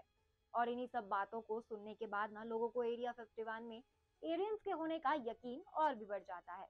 एक और घटना है जो एरिया 51 को और भी ज्यादा रहस्यमय बनाती है, वो है एक फोन कॉल। दरअसल 11 सितंबर 1997 को ना एक radio show coast to coast AM में एक कॉल आया। उस शो को आर्ट बेल नाम का ना एक शख्स होस्ट करता था। जिसने वो कॉल किया था उसने अपना नाम तो नहीं बताया लेकिन उसने ये बताया कि वो एरिया 51 में काम कर चुका है और अब उसके पास ज्यादा टाइम नहीं है क्योंकि वहाँ की गवर्नमेंट ना उसके पीछे पड़ी है। उसने बताया कि एरिया 51 में काफी एलियन से हैं और सरकार इनके बारे में सब कुछ जानती है। पर अचानक से कॉल के बीच में ही ना रेडियो का सिग्नल गायब हो जाता है जो उस दिन से पहले कभी नहीं हुआ था। कई लोगों का मानना है कि अमेरिकी सरकार ने ना वो सिग्नल गायब करवाया था ताकि लोग एरिया 51 का सच ना जान सके। उसके एक साल पहले साल 1996 में एरिया 51 को जोड़ने वाले एक 160 किलोमीटर के स्टेट हाईवे का नाम रूट 375 से बदलकर एक्स्ट्रा टेरेस्ट्रियल हाईवे रख दिया गया था। एक्स्ट्रा टेरेस्ट्रियल का मतलब होता है कि हमारी दुनिया से बाहर की चीजें। इस हाईवे पर रेचल नाम का एक छोटा सा शहर पड़ता है जो कि आखिरी शहर है एरिया 51 से पहले। उस पूरे शहर में ना एलियन से जुड़ी हुई दुकानें खुल गई हैं, एलियन से जुड़े रेस्टोरेंट खुल गए हैं और एलियन से जुड़ी ना छोटी छोटी और बड़ी बड़ी चीजें सब मिलने लगी हैं। यहाँ तक कि उसे ना एलियंस की राजधानी तक घोषित कर दिया गया है। तो एक तरफ तो सरकार एलियन से जुड़ी किसी भी बात का ना खंडन करती है और दूसरी तरफ अपने ही एक हाईवे का नाम बदलकर ऐसा रख देती है जो कि सीधे एलियन से रिलेट करता है और एक सीक्रेट प्रोग्राम भी चलाती है एलियंस को ढूंढने के लिए। ये बात ना कुछ समझ नहीं आती। वक्त वक्त पर एलियंस और एरिया 51 के गठजोड़ की बातें आती रहती हैं और पूरी दुनिया का ध्यान एरिया 51 की तरफ जाता है। मगर क्या वाकई में एरिया 51 के अंदर कोई एलियंस है या फिर सिर्फ एक मिलिट्री बेस है? ये बात तो सिर्फ तभी पता चलेगी जब अमेरिकी सरकार खुद कुछ चाहेगी। मुझे लगता है कि मैंने एरिया 51 से जुड़ी ना लगभग सारी बातों को आपको इस कहानी के जरिए बता दिया है। क्योंकि ज्यादातर लोग ये मानते थे कि ये कोई फेक प्रोफाइल वाला व्यक्ति है जो कि सिर्फ पब्लिसिटी के लिए ये सब पोस्ट कर रहा है। फिर जॉन टाइटर की पोस्ट को रिप्लाई करते हुए बहुत लोगों ने कहा, अगर तुम सच बोल रहे हो तो उसका कोई सबूत दो हमें। और उसके बाद जॉन ने जो पोस्ट करा उससे सभी के होश उड़ गए। जॉन ने अपनी टाइम मशीन का डिजाइन और कुछ असली टाइम मशीन की फोटोज को पोस्ट किया। जॉन का ये कहना था कि वो एक सोल्जर है और साल 2036 में उसके दादाजी एक IBM कंप्यूटर कंपनी में नौकरी करते हैं। IBM कंप्यूटर ही एक ऐसी चीज है जो उसके भविष्य की कंप्यूटर प्रॉब्लम को सॉल्व कर सकती है, इसलिए वो टाइम मशीन की मदद से यहाँ पर अभी आया हुआ है। जॉन टाइटर भविष्य से आया था, इसलिए उसने भविष्य के बारे में कुछ ऐसी बातों का जिक्र किया जो कि बहुत ही शॉकिंग था। जॉन ने पोस्ट के जरिए ये बताया कि पेरू में एक बहुत बड़ा अर्थक्वेक आने वाला है और इस पोस्ट के कुछ ही महीने बाद यानी 23 जून 2001 में पेरू में इतिहास का सबसे भयानक भूकंप आया। उसने ये भी बताया था कि स्पेस शटल ओवरहीटिंग की वजह से हादसा होगा और 21 फरवरी 2003 में एक घटना घटित हुई। कोलंबिया स्पेस क्राफ्ट भी इसी दुर्घटना का हिस्सा था। उसने और भी घटनाओं के बारे में बताया और उसकी सारी बातों की जांच की गई तो लगभग 50% सही थी। परंतु फैक्ट की बात ये थी कि किसी व्यक्ति की आधी बातें सच्ची कैसे हो सकती है और वो भविष्य के बारे में ये सब कैसे जानता था। जॉन टाइटर के ऊपर एक किताब भी लिखी गई थी जिसका नाम था John Titor a time traveller's tale. March 24, 2001 को जॉन ने अपनी आखिरी पोस्ट लिखी और इसके बाद जॉन के अकाउंट से आज तक कोई भी पोस्ट नहीं आई और एक रहस्य बनकर जॉन टाइटर गायब हो गया। आपको ये असली घटना बताने का हमारा बस एक ही मोटिव था और वो ये है कि क्रिश फ्रेंचाइज के मेकर्स इस बार टाइम ट्रैवल पर ही कहानी बनाने वाले हैं, तो बहुत पॉसिबिलिटीज है कि ये कहानी क्रिश 4 के लिए बिल्कुल परफेक्ट हो सकती है। इन्फॉर्मेशन मिलते ही क्रिश नेशनल रिसर्च सेंटर से डॉक्टर राजेंद्र के बारे में पता लगाने का सोचता है और वो अपने दोस्त डिटेक्टिव सेन को ये काम सौंपता है क्योंकि वो किसी और को भी इस आने वाले खतरे के बारे में बताकर परेशान नहीं करना चाहता था, क्योंकि वो जानता था कि अगर ये खबर बाहर आई तो लोग परेशान हो जाएंगे और उस सिचुएशन में कुछ भी अनहोनी हो सकती है। दोस्तों वहीं कुछ दिन बीत जाते हैं और डॉक्टर साइको की लैब में सारा जब स्कूल से वापस आती है तो फिर से अपने पापा को ढूंढती है, लेकिन उसे उसके पापा कहीं नहीं मिलते। इसलिए वो सोचती है कि आज भी पापा नहीं है, पिछले एक हफ्ते से वो कहीं गए हैं, कहीं वो कुछ गड़बड़ तो नहीं कर रहे हैं, मुझे क्रिश को इस बारे में बताना होगा। ऐसा सोचते ही वो जल्दी से अपने कमरे में जाती है और अपने क्रिश के मास्क के बटन को प्रेस करती है और उसके सामने उस चिप की मदद से एक रिफ्लेक्शन आता है, लेकिन वो क्रिश नहीं था, एक छोटा बच्चा था।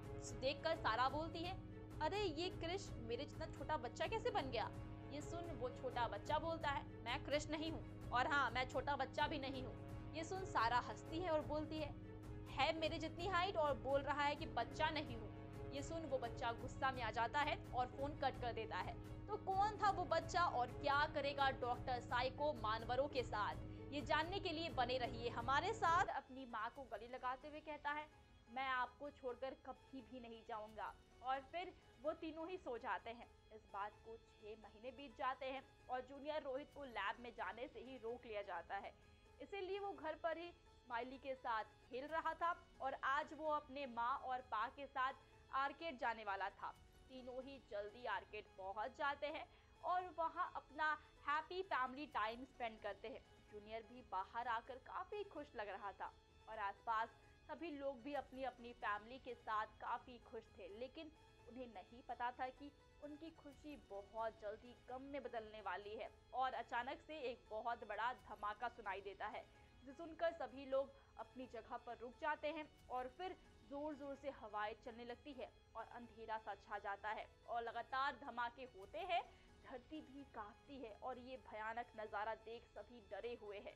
कृष्णा भी ये सब कुछ देख रहा होता है। कृष्णा ने प्रिया और जूनियर को अपने साथ पकड़ कर रखा हुआ है और तभी आसमान में 2 बड़ी स्पेसशिप्स नजर आती है और कुछ ही पलों में उसमें से उड़ते हुए एलियंस बाहर निकलते हैं और वो सभी लोगों पर हमला करने लगते हैं और जगह जगह पर धमाके करते हैं। ये देखकर कृष्णा प्रिया से कहता है, प्रिया तुम घर जाओ, इट्स टाइम फॉर एक्शन। और फिर वो अपनी वॉच का बटन प्रेस करता है और ऐसा करते ही वो कृष्णा से कृष बन जाता है और फिर वो मास्क लगाकर आसमान में लंबी छलांग लगाता है और उन एलियन से लड़ता है और साथ ही लोगों को भी बचाने लगता है। प्रिया जूनियर से कहती है, चलो रोहित हमें जाना होगा। ये सुनकर जूनियर रोहित कहता है, नहीं माँ, मुझे पा की मदद करनी होगी, आप घर जाओ और अगर कुछ भी हो तो स्माइली के जरिए सिग्नल भेजना। It's time to become a little Krrish. ऐसा बोलकर वो भी अपनी वॉच का बटन प्रेस करता है और लिटिल क्रिश के अवतार में आ जाता है। जी हाँ, और लोगों को बचाने लगता है। लेकिन दोस्तों वो एलियंस ज्यादा थे और उन्होंने लगभग पूरे शहर में तबाही मचा रखी थी। लिटिल क्रिश और क्रिश लोगों को बचा तो रहे थे, लेकिन उन्हें रखने के लिए कोई सेफ जगह थी ही नहीं। तब लिटिल क्रिश से अपने दिमाग से ही कांटेक्ट करता है और कहता है, माँ मेरे पास एक आइडिया है। और फिर वो अपनी साइकिक एबिलिटी से उन दोनों में से एक स्पेसशिप को कंट्रोल करने की कोशिश करता है और ये देखकर क्रिश भी उसका सपोर्ट करता है। दोनों ही स्पेसशिप को अपने दिमाग से कंट्रोल करते हैं और इस वजह से पूरे आसमान में दोनों के सुपर पावर्स की एक लेयर बन जाती है। बाकी के एलियंस उन्हें रोकते हैं, लेकिन क्रिश और लिटिल क्रिश दोनों ही अपने प्लान में कामयाब होते हैं और वो स्पेसशिप ब्लास्ट हो जाती है और उसके बाहर से जो एलियंस निकल कर आए थे वो भी ब्लास्ट हो जाते हैं। दूसरी स्पेसशिप ये देखकर वहां से चली जाती है और ये खतरा अभी के लिए टल जाता है। लेकिन तभी लिटिल क्रिश को स्माइली का इमरजेंसी सिग्नल मिलता है। जी हाँ, और वो जल्द ही घर जाता है और क्रिश बाकी के लोगों की मदद करता है। तो क्या हुआ होगा प्रिया के साथ? और भी ताकतवर हो गई है। फिर रोहित पूछता है, काया कहाँ है? तब उनका ध्यान काया की तरफ जाता है कि उससे तो ये लड़े ही नहीं। अब क्रिश वापस घर जाता है तो देखता है कि उसके कंप्यूटर से किसी ने यूएफओ से बात की है, लेकिन वो जैसे ही पिया को बुलाने लगता है तभी जोर जोर से हवाएं चलने लगती है और भरी दोपहर में रात जैसा मौसम हो जाता है। आपको क्या लगता है किसने बुलाया होगा यूएफओ को? तो क्रिश और कृष्णा के घर के बराबर में उसके पड़ोसी के 2 बच्चे हैं जो बहुत ही सीधे हैं। हमेशा से ही क्रिश और उसके किस्सों के दीवाने रहे हैं, इसीलिए जब भी कृष्णा घर पर आता है उन बच्चों के लिए हमेशा ही कुछ न कुछ लेकर आता है, साथ ही उनको रोज एक कहानी भी सुनाता है। एक दिन कृष्णा प्रसाद लेकर उन पड़ोसी के घर गया, जहाँ उन बच्चों की दादी बच्चों को भगवत गीता का अध्याय 3 कर्म योग सुना रही है। कृष्णा भी वही सुनने बैठ जाता है, जिससे वो बताती है कि गीता की शिक्षा का केंद्र बिंदु उसका कर्म योग का सिद्धांत है। कर्म तथा योग 2 शब्दों से मिलकर बना है। कर्म का अर्थ है साधारण कार्य जो किया जाता है। गीता में कर्म का प्रयोग कर्तव्य के अर्थ में हुआ है। कहीं कहीं ये शब्द प्रार्थना के अर्थ में भी प्रयुक्त मिलता है। कर्मयोग के संदर्भ में हमें कर्म का अर्थ सामाजिक कर्तव्य ही ग्रहण करना चाहिए। योग का अर्थ है अपने को लगाना। इस प्रकार कर्मयोग का अर्थ सामाजिक कर्तव्य करने के प्रति निष्ठा है। तो इच्छा से किया गया प्रत्येक कार्य कोई न कोई फल प्राप्त करने से उद्देश्य से ही होता है। गीता में हम देखते हैं कि अर्जुन राज्य प्राप्त करने के लिए युद्ध करने को तैयार थे। दादी फिर बच्चों को उनकी भाषा में बताती हैं कि जैसे तुम्हारा फेवरेट कृष्ण तुम जैसे प्यारे बच्चों से अपनी तारीफ करवाने के लिए अलग अलग राक्षसों को पकड़कर सजा देता है। तो वैसे ही कृष्णा ने भी गीता में यही कहा है कि काम करना जरूरी है। तब दादी का पोता गोलू बोलता है कि तो दादी, क्या कृष ही कृष्णा है? दादी कहती है, हाँ, कलयुग का कृष्णा कृषि तो है। तभी गोलू का जुड़वा भाई मोलू कृष्णा की तरफ इशारा करते हुए कहता है, और फिर ये कौन सा कृष्णा है दादी? दादी कहती है, ये तुम इसी से पूछो। तब कृष्णा बोलता है कि क्या दादी, कर्म करने से इतने जरूरी है कि उसमें इंसान ये भूल जाए कि उसे कौन से कर्म करने हैं, अच्छे या बुरे? तब दादी कृष्णा को भगवत गीता देते हुए बोलती है कि बेटा, तेरे सारे सवालों के जवाब इसमें मिल जाएंगे। जब भी तुझे लगे कि तू मुश्किल में है और कोई हल नहीं मिले, तब ये पढ़ लेना। गोलू और उसका भाई मोलू दोनों बहुत ही भोले थे। वो दोनों जुड़वा थे। उनके पिता एक फॉरेस्ट ऑफिसर थे और माँ गृहिणी थी। गोलू और मोलू दोनों एक ही क्लास में थे। वो दोनों बहुत ही भोले थे। इस कारण स्कूल के कुछ शरारती बच्चे उन दोनों को बहुत तंग करते थे। एक बार वो बच्चे उन दोनों को उनके स्कूल के पीछे वाली पहाड़ी जंगल में छोड़कर आ गए। वो दोनों रास्ता भूल गए और उस पहाड़ी जंगल में कहीं खो गए। वो मदद के लिए आवाज लगाते रहे, लेकिन उनकी आवाज किसी ने नहीं सुनी। वो रोते रोते आवाज लगाते रहे, लेकिन उनकी आवाज कोई सुनने वाला ही नहीं था। वो दोनों रोते हुए एक गुफा के पास चले गए। गुफा के अंदर से किसी जानवर के चिल्लाने की आवाज आ रही थी। वो डर के मारे गुफा से दूर हो गए। तभी उनके सामने एक शेर आ गया और उन पर हमला करने लगा। वो दोनों बचने के लिए उस गुफा में घुस गए। शेर गुफा के अंदर नहीं आया। वो गुफा के बाहर से ही दहाड़ रहा था, लेकिन गुफा के अंदर नहीं आ रहा था। वो शेर वहीं बाहर बैठ जाता। अब गोलू और मोलू दोनों बाहर भी नहीं जा सकते थे, इसीलिए उन्होंने गुफा के अंदर जाने का निश्चय किया। दोनों गुफा के अंदर ही अंदर जाते रहे। वो गुफा बहुत ही बड़ी थी। जितना वो अंदर जा रहे थे, उतना उनका डर बढ़ रहा था। आगे चलते हुए उनको रोशनी दिखाई देने लगी। अब जैसे जैसे वो आगे बढ़ रहे थे, वैसे वैसे वो रोशनी भी तेज होती जा रही थी। उसके बाद उनको वहां पर एक सफेद अजीब दिखने वाला भालू, या कहीं आधा जानवर और आधा इंसान जैसा दिखने वाला कोई शख्स दिखा, जिसकी आंखें लाल थी, लेकिन उसमें जान थी। पहले तो वो बहुत डर गए थे, लेकिन उस सफेद भालू के एक्सप्रेशन से लग रहा था कि वो बहुत पीड़ा में है। जब मोलू ने उसके पीठ पर देखा तो उस पर एक तलवार लगी हुई थी। उस तलवार की वजह से वो बहुत दर्द में रहा था। मोलू ने वो तलवार निकालने के लिए अपने कदम बढ़ाए, लेकिन उसके आगे बढ़ते कदमों को देखकर वो भालू उस पर घुराने लगा। लेकिन मोलू आगे बढ़ता रहा और उस भालू की पीठ के ऊपर से वो तलवार निकाल दी। तलवार निकालते ही वो भालू और भी ज्यादा चमकने लगा और एक एलियन में बदल गया। और उसने गोलू और उसके भाई मोलू को कहा कि मैं बहुत सालों से इस भालू के शरीर में कैद था। आज तुम दोनों की वजह से मैं इस शरीर से आजाद हूँ, इसीलिए मैं तुम दोनों को एक चीज देता हूँ। तब मोलू ने कहा कि मैं और मेरा भाई आपकी मदद किसी गिफ्ट के लिए नहीं करते हैं, तो हमारा अच्छा कर्म था। हमारी दादी ने हमें समझाया है कि अगर कोई मुसीबत में हो तो उसकी मदद जरूर करो। लेकिन वो एलियन कहता है कि भले ही तुम्हें कुछ नहीं चाहिए, लेकिन मेरा भी ये फर्ज है कि मैं तुम्हें कुछ ना कुछ जरूर दूं। इसीलिए वो मोलू और गोलू को एक एक अंगूठी देता है और बताता है कि अंगूठी कोई मामूली अंगूठी नहीं है, ये एक जादुई अंगूठी है और इस अंगूठी की मदद से तुम दोनों किसी की भी मदद कर सकते हो। ये अंगूठी तुमको बहुत मुसीबतों से बचाएगी। तब मोलू कहता है, तो तब हम कृष की तरह सुपर हीरोज बन गए।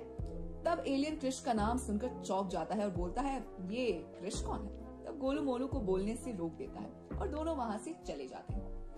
असल में शुरू में उस अंगूठी ने गोलू मोलू की छोटी छोटी काफी मदद की, जैसे स्कूल जल्दी पहुंचा देना, होमवर्क करना। पहले तो गोलू मोलू शौक में सब करते थे, लेकिन धीरे धीरे उन्हें इसकी गंदी आदत हो जाती है और वो बहुत ज्यादा आलसी हो जाते हैं। ना तो वो दादी के पास गीता के वचन सुनने आते हैं और ना ही वो कृष्णा से कहानी और गिफ्ट लेने का इंतजार करते हैं। एक बार कृष्णा उनके घर आता है और गोलू मोलू से मिलने की बात उनकी दादी से कहता है। वो दोनों के लिए कृष के मास्क लाया था, जो उनका सुपर हीरो था, लेकिन अब उन दोनों ने कृष्णा से मिलने से ही मना कर दिया। गोलू मोलू ने कहा कि अब हमें इसकी जरूरत नहीं है, क्योंकि अब हम खुद ही सुपर हीरोज हैं, हम कुछ भी कर सकते हैं। तब कृष्णा और दादी उन पर हंसे और कृष्णा ने मजाक में कहा, नहीं, हम उससे बड़े सुपर हीरोज हैं। फिर एक दिन कृष्णा अपने घर पर दादी की दी हुई गीता पढ़ रहा होता है, जिसमें लिखा था कि हर युग में ऐसा समय आएगा जब अच्छाई पर बुराई हावी हो जाएगी। तब हमें धैर्य से काम लेना होगा और बुराई को भी अच्छाई से ही खत्म करना होगा। इतनी देर में कृष्ण का सिग्नल आता है और वो उसी गुफा में जाता है जहाँ कुछ दिन पहले गोलू और मोलू गए थे। वहाँ पहले से काफी पुलिस भी होती है जो किसी एलियन की तलाश कर रहे हैं। तो कृष्ण को लगता है कि शायद ये वही शिप है जिसको उसके कंप्यूटर से बुलाया गया था, लेकिन उसमें पापा का जादू नहीं आया। तो कौन आया है और अब वो कहाँ है? तब एक टीम उस एलियन के पैरों के निशान से समझ जाती है और कृष्ण को बताती है कि ये जो कुछ साल पहले शिप आई थी उससे काफी अलग है। और ये एलियन जैसा दिखता जरूर होगा, पर शायद ये एलियन नहीं है। ये किसी दूसरे युग से कोई टाइम ट्रैवल करके आया है। इसको बस ये पता था कि छुपने के लिए गुफाओं का ही इस्तेमाल करते हैं। शायद कोई कृष्णा के द्वापर युग से आया हो, जो एलियन से ज्यादा खतरनाक हो सकता है। तब कृष्णा कहता है कि ऐसा कैसे हो सकता है। तब वहां मौजूद रोहित कहता है कि ऐसा हो सकता है, लेकिन सिर्फ टाइम ट्रैवल से।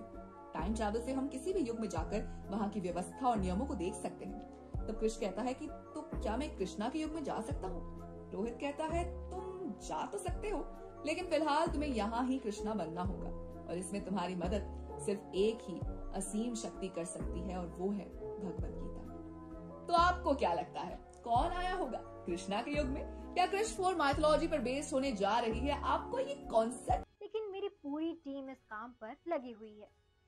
यूएफओ कॉलिंग के बाद जादू कृष्णा और रोहित के घर आ जाता है, लेकिन एक दिन ना जादू कहीं गायब हो जाता है और कृष्णा रोहित से कहता है कि जादू कहीं गुम हो गया है। तभी रोहित कहता है नहीं तो, जादू की तरफ इशारा करते हुए बोलता है ये तो रहा। तब कृष्णा कहता है वो अच्छा, ये यहाँ आ गया। तब रोहित कहता है जब से मैं इसे घर लाया हूँ ना, ये यही तो है। तो रोहित कृष्णा का मजाक बनाते हुए उससे कहता है प्रिया के पास से ना अपना दिल और दिमाग ले आ बेटा, तू होश में नहीं है। तब कृष्णा हंसता है और बालों पर हाथ फेरते हुए बाहर निकल जाता है। थोड़ी देर के बाद कृष्णा को एक कॉल आता है। वो उस कॉल को उठाता है। उधर से एक आवाज आती है, सर यहाँ ना आग लग गई है। कृष्णा मोबाइल में लोकेशन देखता है और तुरंत वहाँ कृष्ण के रूप में पहुंचता है। तभी वहाँ उसे जादू के पैरों के निशान दिखते हैं, और जैसे ही वो उनका पीछा करने लगता है, कृष्ण को कोई आवाज देता है कि कृष्ण यहाँ अजीब सी व्हाइट चीज मिली है। कृष्ण उसे हाथ लगाकर देखता है तो कुछ बर्फ जैसी है। फॉरेंसिक टीम वो बर्फ और जादू के पैरों के निशान को एविडेंस के रूप में ना इकट्ठा कर लेती है। जैसे ही कृष्ण और बाकी एविडेंस टीम वापस जाने लगती है, उन्हें जंगल में ना अजीब से पेड़ और पौधे दिखते हैं जो वहाँ इससे पहले नहीं थे, और वो काफी चमक रहे हैं। कृष्ण जैसे ही उसको छूता है ना, तो उसको अजीब सा करंट अपनी बॉडी में महसूस होता है। तभी फॉरेंसिक टीम में से कोई उसे छूता है तो उसको भी सेम फील होता है। 2 दिन बाद फॉरेंसिक टीम के उस मेंबर को काफी तेज बुखार आया है, और साथ ही उसके शरीर की ना प्लेटलेट्स भी कम हो रही हैं। ये सब जानने के बाद रोहित उसके सलाइवा का सैंपल फॉरेंसिक में ले जाता है, और जब उसे चेक किया जाता है तो ये सब देखना रोहित चौंक जाता है और कृष्ण को बताता है कि उस जीव और इस लड़के के सैंपल में ना एक ही कीटाणु पाया गया है। कृष्ण अपने पापा से पूछता है क्या कीटाणु, कैसे मतलब? तब रोहित उसे समझाता है कि मैं जहाँ तक समझ पा रहा हूँ, ये एक ऐसा कीटाणु है जो आपस में छूने से फैलता है। इतने में बाहर हॉल में ना चल रहे टीवी पर उन्हें सुनाई देता है कि देश में कुछ ऐसे केसेस आए हैं। तभी कृष्णा के घर प्रिया आती है और बोलती है कि दादी को ना कुछ हो गया है, उन्हें बहुत तेज बुखार है। ये सुनकर कृष्णा जल्दी से अपने दस्ताने पहनता है और उसके घर जाता है। दादी की हालत देखकर टोलू मोलू ना काफी रो रहे होते हैं। तभी वो प्रिया को इशारा करता है और वो टोलू मोलू को ना बाहर ले जाती है। कृष्णा दादी का सैंपल ले लेता है और उसे लैब में भेज देता है। साथ ही बाहर टोलू मोलू भगवान कृष्ण की मूर्ति के पास खड़े होकर प्रार्थना कर रहे होते हैं। कृष्णा प्रिया और टोलू मोलू से कहता है कि कोई भी दादी के कमरे में नहीं जाएगा। प्रिया बस तुम जाओगी, लेकिन प्रिकॉशंस के साथ। तब प्रिया कहती है कैसे प्रिकॉशंस?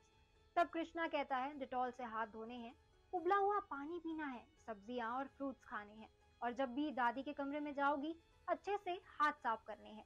दादी को बस उबला पानी या फिर काढ़ा देना है। प्रिया कहती है पर ये सब क्यों? तब कृष्णा कहता है अभी मुझे भी नहीं पता, पर जैसे सिम्टम्स हैं हो सकता है वो ही हो। वो प्रिया को ध्यान रखना कहकर चला जाता है। फिर वो रोहित को दादी का सैंपल दे देता है। रोहित सैंपल को चेक करता है और बोलता है सेम है। ऐसे ही बहुत से केसेस देश में तेजी से बाहर आने लगे, जिसमें कृष और देश की बाकी एजेंसीज ने मिलकर लोगों को निर्देश दिए।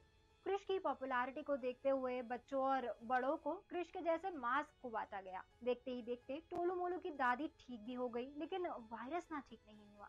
सरकार ने वायरस को कोविड-19 का नाम दिया। बढ़ते केसेस को देखते हुए सरकार ने देश में लॉकडाउन भी लगा दिया। दूसरी तरफ रोहित से जंगल में मिले चमकीले पेड़ के सैंपल का लिक्विड गलती से जीव के सैंपल पर गिर गया, जिससे जो हुआ ना वो देखकर रोहित बहुत शॉक्ड था। तो क्या हुआ होगा रिएक्शन? क्या देश बच पाएगा इस वायरस के प्रकोप से? हमें कमेंट सेक्शन में जरूर बताएं। अमन ने इसके बारे में कई चौंकाने वाली जानकारी दी। उन्होंने बताया कि उड़न तश्तरी 12 मीटर चौड़ी थी और ग्रे रंग की थी। वो 500 मीटर तक नीचे आई और फिर अचानक से गायब हो गई।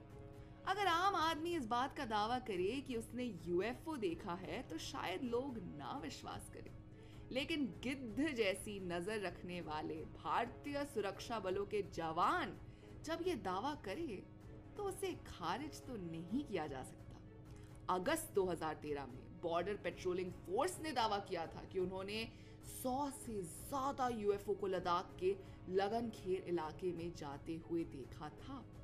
देवभूमि उत्तराखंड के ऋषिकेश शहर में इंसान को भगवान के अद्भुत और अलौकिक दर्शन तो हो जाते हैं, मगर साल 2013 में एक व्यक्ति ने दावा किया कि उसे यूएफओ के दर्शन हुए।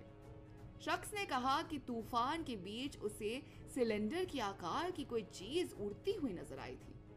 ऐसी ही और घटनाओं और एलियंस के सच को दोस्तों क्रिश 4 के मेकर्स अपनी कहानी के साथ ला रहे हैं।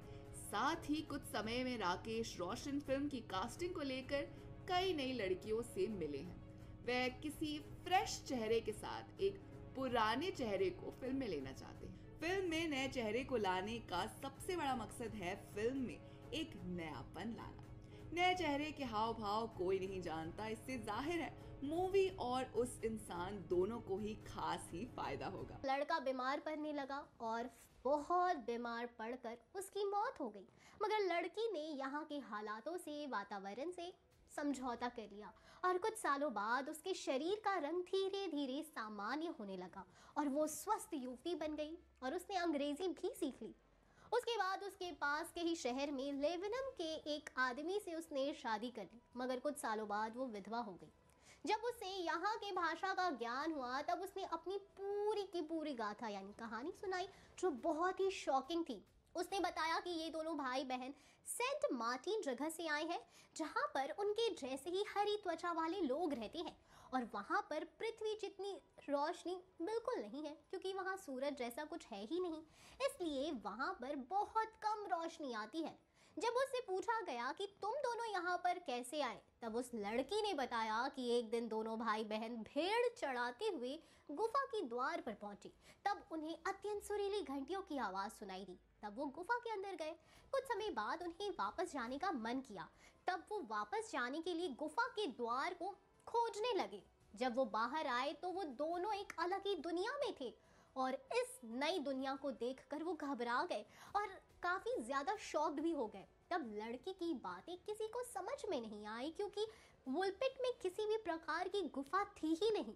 कुछ वैज्ञानिक मानते हैं कि ये दोनों हरे रंग के बच्चे ब्लैक होल या वर्म होल से हमारी पृथ्वी पर आए होंगे, क्योंकि इसके बिना दूसरी दुनिया से इतने कम समय में आना संभव ही नहीं है। इससे दूसरी दुनिया का रहस्य भी उजागर होता है। कभी कभी ब्लैक होल प्राकृतिक घटना से अपने आप पैदा हो जाता है। लगता है कि ये दोनों ऐसे ही एक ब्लैक होल से आए होंगे, या ये भी हो सकता है कि जिस गुफा से ये दोनों अंदर आए उस गुफा में प्राकृतिक घटना से अपने आप ब्लैक होल तैयार हुआ हो और उन दोनों ने अनजाने में उसमें प्रवेश करके हमारी दुनिया में आ गए। ग्रीन चिल्ड्रंस की पहेली को बहुत से विचारवंतों ने स्पष्टीकरण दिया है कि ये बच्चे धरती के अंदर एक छुपी हुई दुनिया से आए हैं, या वे किसी समांतर आयाम से आए हैं, या वो परग्रही गलती से हमारी पृथ्वी पर पहुंच गए। स्कॉटिश खगोल शास्त्री डंकन लूनान कहते हैं कि ये दोनों बच्चे पृथ्वी पर किसी अन्य ग्रह से खराब ट्रांसमीटर की त्रुटि द्वारा यहाँ आए होंगे, और कुछ विचारवंत कहते हैं कि ये कोई केमिकल का शिकार होने के कारण इनकी त्वचा का रंग हरा है। इनमें सबकी अलग अलग राय है, पर सोचने वाली बात तो ये है कि क्या सेंट मार्टिन जैसी जगह कोई हो सकती है, या वहां पर अब भी कोई सभ्यता है या खत्म हो गई है, ये तो पता लगाना काफी मुश्किल है। ब्लैक नाइट सैटेलाइट के बारे में तब पता चला जब निकोला टेस्ला बिजली को वायरलेस तरीके से जोड़ने के लिए एक संशोधन पर काम कर रहे थे। तब परीक्षण के दौरान उन्होंने एक अनआइडेंटिफाइड सिग्नल को डिटेक्ट किया और ये अज्ञात सिग्नल बार बार आ रहा था, और बिल्कुल ऐसा ही सिग्नल 1928 में एक सिविल इंजीनियर जॉर्गन हाल्स ने डिटेक्ट किया था, जब वो नॉर्वे में एक रेडियो रिसीवर पर शॉर्ट वेव ट्रांसमिशन को सुन रहे थे। तो तब उन्होंने जाना कि उनके कुछ सिग्नल रिफ्लेक्ट होकर बार बार वापस आ रहे थे। इस बात से ड्रॉगन हाल्स बहुत परेशान हुए क्योंकि वो नहीं जानते थे कि ये सब किस वजह से हो रहा है और ये सिग्नल क्या था। पर उनके सिग्नल का इको 5 से 15 सेकंड के बीच रिफ्लेक्ट होकर बार बार वापस आ रहा था।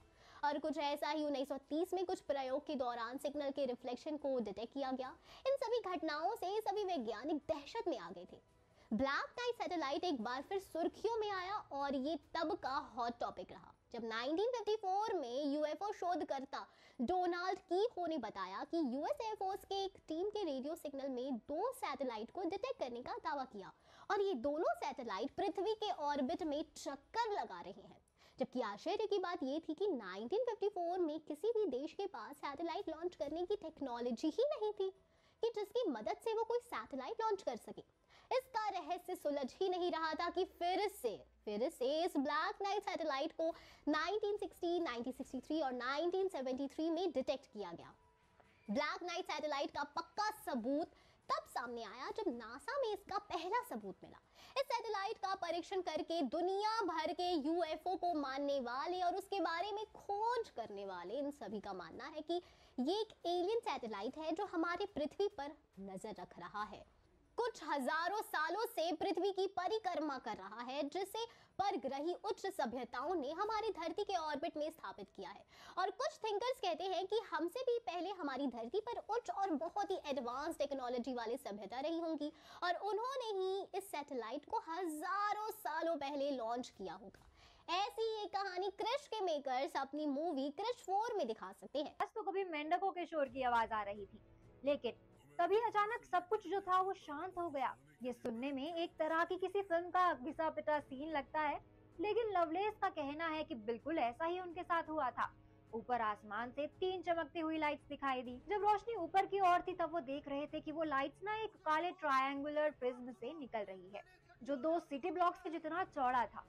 तभी उनके ऊपर एक नीली लेजर लाइट ऊपर से नीचे की तरफ चली, जिसके बारे में लवलेस ने सोचा कि हो सकता है कि वो उन्हें स्कैन कर रही है।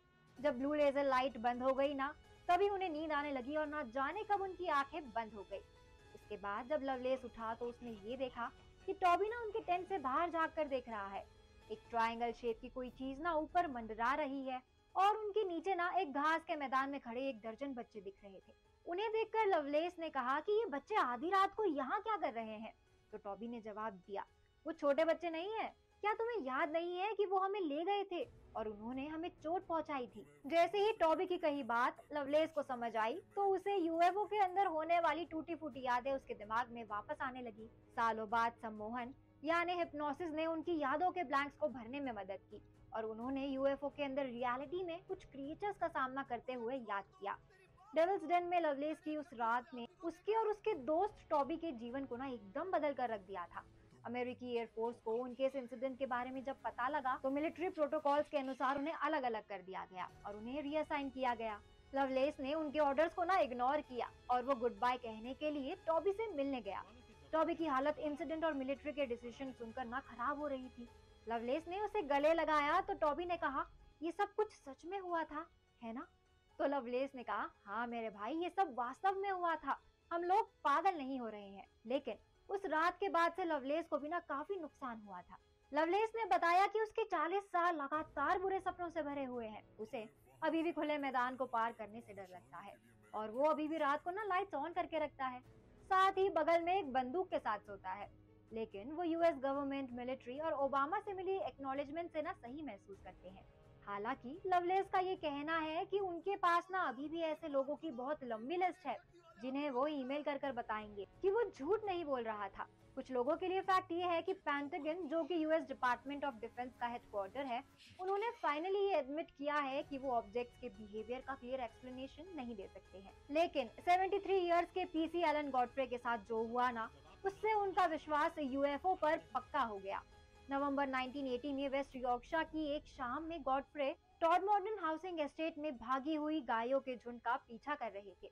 लेकिन उस शाम को उन्हें गायों के बजाय एक बड़ा उड़ता हुआ हीरा मिल गया, जिसने उसकी जिंदगी की दिशा एकदम ही बदल दी। इस यूएफओ के साथ गॉडफ्रे का क्लोज एनकाउंटर दुनिया भर में वायरल हो गया। ओल्डहैम में जन्मे और पले बड़े गॉडफ्रे, जो सेना से लंबे समय से रिटायर्ड हैं, लेकिन अभी भी उस रात की घटनाएं उन्हें अच्छे से याद है। उस रात जब वो एक अजीबोगरीब वस्तु के साथ आमने सामने आए थे, एक डायमंड शेप्ड एयरक्राफ्ट जो जमीन से 5 फीट ऊपर उड़ रहा था और साथ में लगातार स्पिन भी कर रहा था। गॉडफ्रे के पास बेहोश होने से पहले अपने नोटपैड पर यूएफओ का स्केच बनाने तक का ही समय था। जैसे ही वो होश में आया तो उसने देखा कि वो अपनी सेम कार में बैठा था और वो जो यूएफओ था ना, वो चला गया था। गॉडफ्रे कार से बाहर निकला, सड़क के सरफेस को देखा जिस पर यूएफओ के निशान छपे हुए थे। यूएफओ के तेज स्पिनिंग ने सूखी पत्ती और टहनियों से पतझड़ मौसम जैसी सीनरी बना दी थी। अपने इस एनकाउंटर के बाद उनके पास डिफेंस मिनिस्ट्री, एक रशियन साइंटिस्ट की तरफ से लेटर आया और दुनिया भर की मीडिया मिलने आई थी।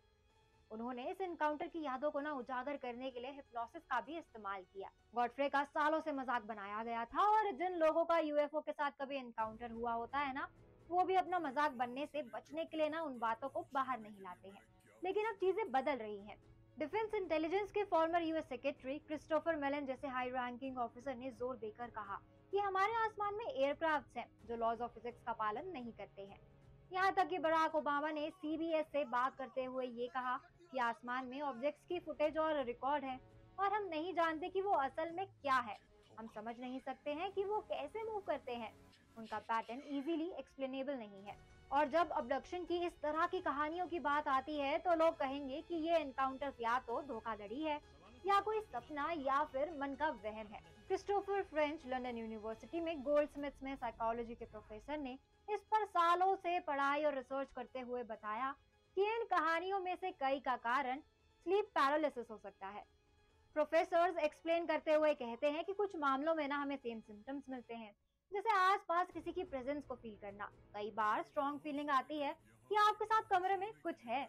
इसने आगे हेलुसिनेशंस को ऐड करते हुए कहा कि कई बार कमरे के चारों ओर घूमती हुई अजीब रोशनी या फिर अजीब फिगर्स या लोगों की परछाई भी देख सकते हैं। लेकिन ये सब सिम्टम्स गॉडफ्रे की कहानी के लिए फिट नहीं बैठते हैं। वो उस समय गाड़ी चला रहा था और ड्यूटी पर था। इस पर प्रोफेसर कहते हैं कि एलन गॉडफ्रे के मामले में वो स्लीप डिप्राइव्ड यानी काफी लंबे समय से सोए ना हो, ये हो सकता है। क्योंकि वो ड्यूटी पर थे तो हो सकता है कि इसी वजह से वो सो ना पाए हों। किसी भी ऐसे एक्सपीरियंस का पॉसिबल एक्सप्लेनेशन थकावट या कम नींद हो सकता है। लेकिन फिर बात आती है कि गॉडफ्रे ने हिप्नोसिस करा के भी यही कहानी बताई थी, तो क्या हिप्नोसिस में भी उसने अपने मन के वहम को ही बताया था? इस पर प्रोफेसर ने कहा कि हिप्नोटिज्म एक ऐसी चीज है जो झूठी यादों को जनरेट करने वाले बेस्ट तरीके में से एक है। तो अगर आप हिप्नोटिक रिग्रेशन करते हैं और उम्मीद करते हैं कि आप एलियन एनकाउंटर का सच जान सके, तो मोस्ट प्रोबेबली हिप्नोटिक आपको वही मेमोरीज क्रिएट करके देगा जो आप चाहते हैं। लेकिन डिफेंस मिनिस्ट्री के एक former UFO investigator Nick Pope इन बातों पर विश्वास नहीं करते हैं और मानते हैं कि गॉडफ्रे ने जो देखा वो सच था।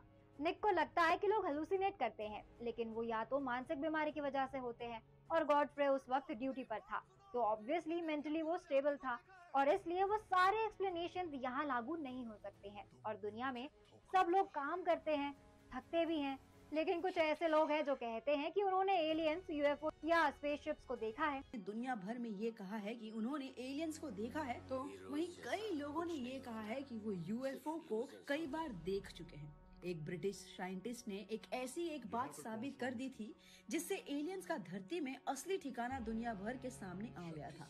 दरअसल इस ब्रिटिश साइंटिस्ट ने ये बताया था कि हमारी दुनिया में एक ऐसी जगह है जो एक यूएफओ को लैंडिंग के लिए सबसे ज्यादा आसान है और इस जगह पर एलियंस और यूएफओ आते जाते रहते हैं। बीते साल ब्रिटेन में इस जगह पे एलियंस को 250 से ज्यादा बार देखा गया था और कई लोगों ने ये कहा भी है कि ब्रिटेन के कई लोगों ने एलियंस को काफी ज्यादा नजदीक से देखा है, इसलिए उन लोगों की काउंसलिंग की गई थी। जब उनकी काउंसलिंग की गई तो उन्होंने सब ने एक ही जवाब दिया जिसमें ये बताया गया कि उन्होंने छोटे और हरे आदमी को एक अंतरिक्ष यान में देखा था।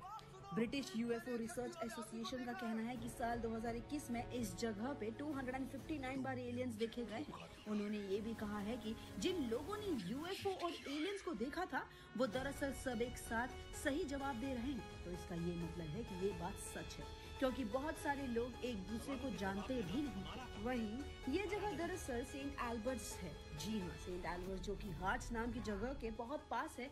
ब्रिटेन की वो जगह है जहाँ एलियंस का आना जाना लगा रहता है। यहाँ पर बहुत सारी ऐसी घटनाएं भी हुई हैं जो कि दावा करती हैं कि वाकई में एलियंस इस जगह पर देखे जाते हैं। एक बार एक छोटी सी लड़की ने एक एलियन को गलती से एक जानवर समझकर पत्थर भी मारा था, जिसके बाद एलियन ने मुड़कर उसे देखा तो वो सहम सी गई। वो अपने घर में चली गई और उसने घर में आकर ये बात बताई तो उसके एक कजिन ने भी यही बताया कि दरअसल दुनिया भर के वैज्ञानिकों में इस वक्त दूसरे ग्रह के प्राणियों का धरती पर आने को लेकर रिसर्च बढ़ गया है। हर देश का वैज्ञानिक इस खोज में लगा हुआ है कि क्या सचमुच अपने देश में भी एलियंस आए थे और क्या किसी ने इन्हें देखा है। लोग इसे माने या ना माने, लेकिन ये सच है कि धरती पर दूसरे ग्रह के लोग आकर चले गए और वे आते रहते हैं, और ये भी कि वे धरती पर किसी अनजानी जगह पर रहते भी हैं। वैज्ञानिक यही सब कुछ खोज रहे हैं। इस खोज के चलते ही भारत में ऐसे कई स्थानों की खोज की गई। अब सवाल ये भी है कि इसका सनातन धर्म से क्या संबंध है। कहना होगा कि इसका हर धर्म से संबंध है। हिमालय में रहते हैं एलियंस। विश्व भर के वैज्ञानिक मानते हैं कि धरती पर कुछ जगहों पर छुप कर वे रहते हैं जो दूसरे ग्रह के लोग होते हैं।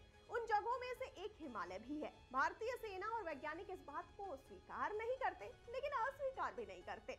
दोस्तों, भारतीय सेना और भारत तिब्बत सीमा पुलिस की यूनिटों ने सन 2010 में जम्मू और कश्मीर के लद्दाख क्षेत्र में उड़ने वाली अनजान वस्तुओं यानी यूएफओ को देखे जाने की खबर दी थी, लेकिन बाद में इस खबर को दबा दिया गया। 20 अक्टूबर 2011 सुबह 4:15 पर रात की ड्यूटी कर रहे भारतीय सेना के एक जवान ने तश्तरी के आकार वाला चमकती रोशनी से आच्छादित एक अंतरिक्ष यान सीमा रेखा के नजदीक एक सीमांत बस्ती में उतरते देखा। 2 प्रकाश उत्सर्जक करीब 3 फुट ऊंचे जीव, जिनमें प्रत्येक के 6 पैर और 4 आंखें थी, यान के किनारे से एक ट्यूब से उभरे। वो जवान के पास पहुंचे और अंग्रेजी के भारी भरकम उच्चारण के साथ जोर्ग ग्रह का रास्ता पूछा। हालांकि इस घटना में कितनी सच्चाई है इसे कोई नहीं जानता। दोस्तों, एक अन्य सूचित घटना में 15 फरवरी दोपहर तकरीबन 2:18 पर भारत चीन सीमा से करीब 0.25 किलोमीटर दूर एक छोटे से क्षेत्र में मैदान से करीब 500 मीटर ऊपर चमकदार सफेद रोशनी नजर आई और 8 भारतीय कमांडो, एक कुत्ते, 3 पहाड़ी बकरियां और एक बर्फीले तेंदुओं को भारी बादलों में ले जाने से पहले वो गायब हो गई। हालांकि कुछ मानते हैं कि वो ले जाने में कामयाब नहीं हो पाए। कहा जाता है कि बाद में 6 कमांडो को गोवा के एक स्विमिंग पूल से बचाया गया, तो लापता हैं। बचे हुए लोगों को ये घटना याद नहीं। इस घटना का गवाह एक स्थानीय किसान बना जो सीमा रेखा के नजदीक भेड़ चरा रहा था। क्या सच में एलियंस होते हैं? उन्होंने कृष को ब्रह्मांड, प्रकृति, एक सदाचारी जीवन जीने के महत्व और आत्म साक्षात्कार के अंतिम लक्ष्य के बारे में पढ़ाना शुरू किया। कृष ऋषि द्वारा बोले गए हर शब्द को ध्यान से सुनता और वो कृष्ण के ज्ञान की गहराई और जिस सरलता से उन्होंने इसे प्रदान किया उससे प्रभावित थे। वैसे जैसे जैसे दिन बीतते चले गए, कृष्ण ने अधिक से अधिक समय कृष्ण के साथ बिताया, उनसे सीखा और ज्ञान में वृद्धि की। आखिरकार उन्होंने महसूस किया कि जीवन का सही अर्थ ज्ञान प्राप्त करना है, एक अच्छा इंसान बनना है और आत्म साक्षात्कार के लिए प्रयास करना है। जैसे जैसे वो बड़े होते गए, कृष्ण में लीडरशिप के गुण पनपने लगे और ये कई लोगों के लिए ज्ञान का स्रोत बन गए। उन्होंने हमेशा कृष्ण की शिक्षाओं और उनके जीवन पर उनके प्रभाव को याद किया, इस ज्ञान को अपने आसपास के लोगों तक फैलाया और इसीलिए अपनी शिक्षाओं के माध्यम से कृष्ण अपने स्वयं के ज्ञान को कृष्ण के ज्ञान के साथ मिलाने में सक्षम थे। एक बुद्धिमान और सदाचारी लीडर बन गए जो सभी का सम्मान और प्यार करते हैं, जिस वजह से आसपास की आवाम कृष्ण को अपना हीरो मानने लगे। इसी के साथ कृष्ण को कृष्णा के ज्ञान से कुछ असीम शक्तियां मिली। कृष्ण के पास तत्वों को नियंत्रित करने की क्षमता थी और वो अक्सर अपनी शक्तियों का उपयोग अपने गांव के लोगों की मदद करने के लिए करता है। वो सूखे को समाप्त करने के लिए बारिश का आवाहन कर सकता है या तूफान के दौरान आसमान को साफ करने के लिए हवा का आवाहन कर सकता है। जैसे जैसे वो बड़ा होता गया, कृष्ण की शक्तियां मजबूत और अधिक शक्तिशाली होती गई। वो एक सोचने भर से आग लगा सकता है और गांव को आक्रमणकारियों से बचाने के लिए एक बवंडर बुला सकता है। दोस्तों, गांव वाले खुद को सुरक्षित रखने के लिए कृष्ण की शक्तियों पर भरोसा करने लगे। एक दिन हुआ क्या कि एक शक्तिशाली जादूगर गांव में आया। उसका सभी निवासियों को नष्ट करने का इरादा है। जादूगर ने कृष्ण की शक्तियों के बारे में पहले सुना था और वो उन्हें अपने नापाक उद्देश्यों के लिए इस्तेमाल करना चाहता है, लेकिन कृष्ण अपने गांव और अपने चाहने वालों की रक्षा करने के लिए दृढ़ संकल्पित है। उसने अपनी सारी शक्तियां इकट्ठी की और बिजली और गरज के साथ एक बड़े तूफान को बुलाने के लिए अपनी शक्तियों का इस्तेमाल किया। जादूगर अचानक हुए हमले से चौकन्ना हो गया, जो क्रिश के हमले के सामने एकदम शक्तिहीन था। दोस्तों, अंत में क्रिश अपने काम में पूरी तरह से सफल हुआ और गांव निश्चित विनाश से बच गया। लोगों ने उसे हीरो बना लिया और एक उद्धारकर्ता के रूप में स्वीकार भी किया, और उस दिन से वे जानते हैं कि जब तक क्रिश उनके साथ हैं, वे हमेशा सुरक्षित रहेंगे। उस दिन से क्रिश को गांव के रक्षक के रूप में जाना जाने लगा। उन्होंने अपनी शक्तियों का इस्तेमाल भलाई के लिए किया, जरूरतमंद लोगों की मदद की और अन्याय के खिलाफ लड़ाई लड़ी। वो उड़ने में सक्षम है, उसके पास एक्सरे आइज़ हैं, सुपर पावर्स हैं और जरूरत पड़ने पर ये गायब हो सकता है। दोस्तों, जैसे जैसे वो और बड़ा होता गया, एक सुपर हीरो के रूप में क्रिश की पॉपुलैरिटी दूर दूर तक फैल गई। पड़ोसी शहरों के गांव वाले उसके पास मदद के लिए आने लगे और वो हमेशा उनकी मदद करने के लिए तत्पर रहता है। खतरे और चुनौतियों का सामना करने के बावजूद क्रिश अपनी शक्तियों का अच्छे से उपयोग करने में अपने दृढ़ संकल्प में कभी नहीं डगमगाया। वो दुनिया को सभी के लिए एक बेहतर जगह बनाने के लिए विचार पर अड़िग है। गांव वाले उसे बहुत प्यार करते हैं और उसका सम्मान भी करते हैं, और वो कई वर्षों तक उनका रक्षक बना रहा। वो गांव में एक उपलब्धि बन गया।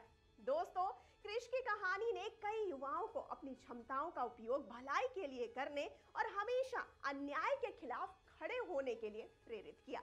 लेकिन क्रिश ने हमेशा वैश्विक स्तर पर बदलाव लाने का सपना देखा है। अच्छे के लिए उसने अपनी शक्तियों का उपयोग करने के लिए क्रिश ने अपना गांव छोड़ने और एक अंतरराष्ट्रीय सुपर हीरो बनने का फैसला किया।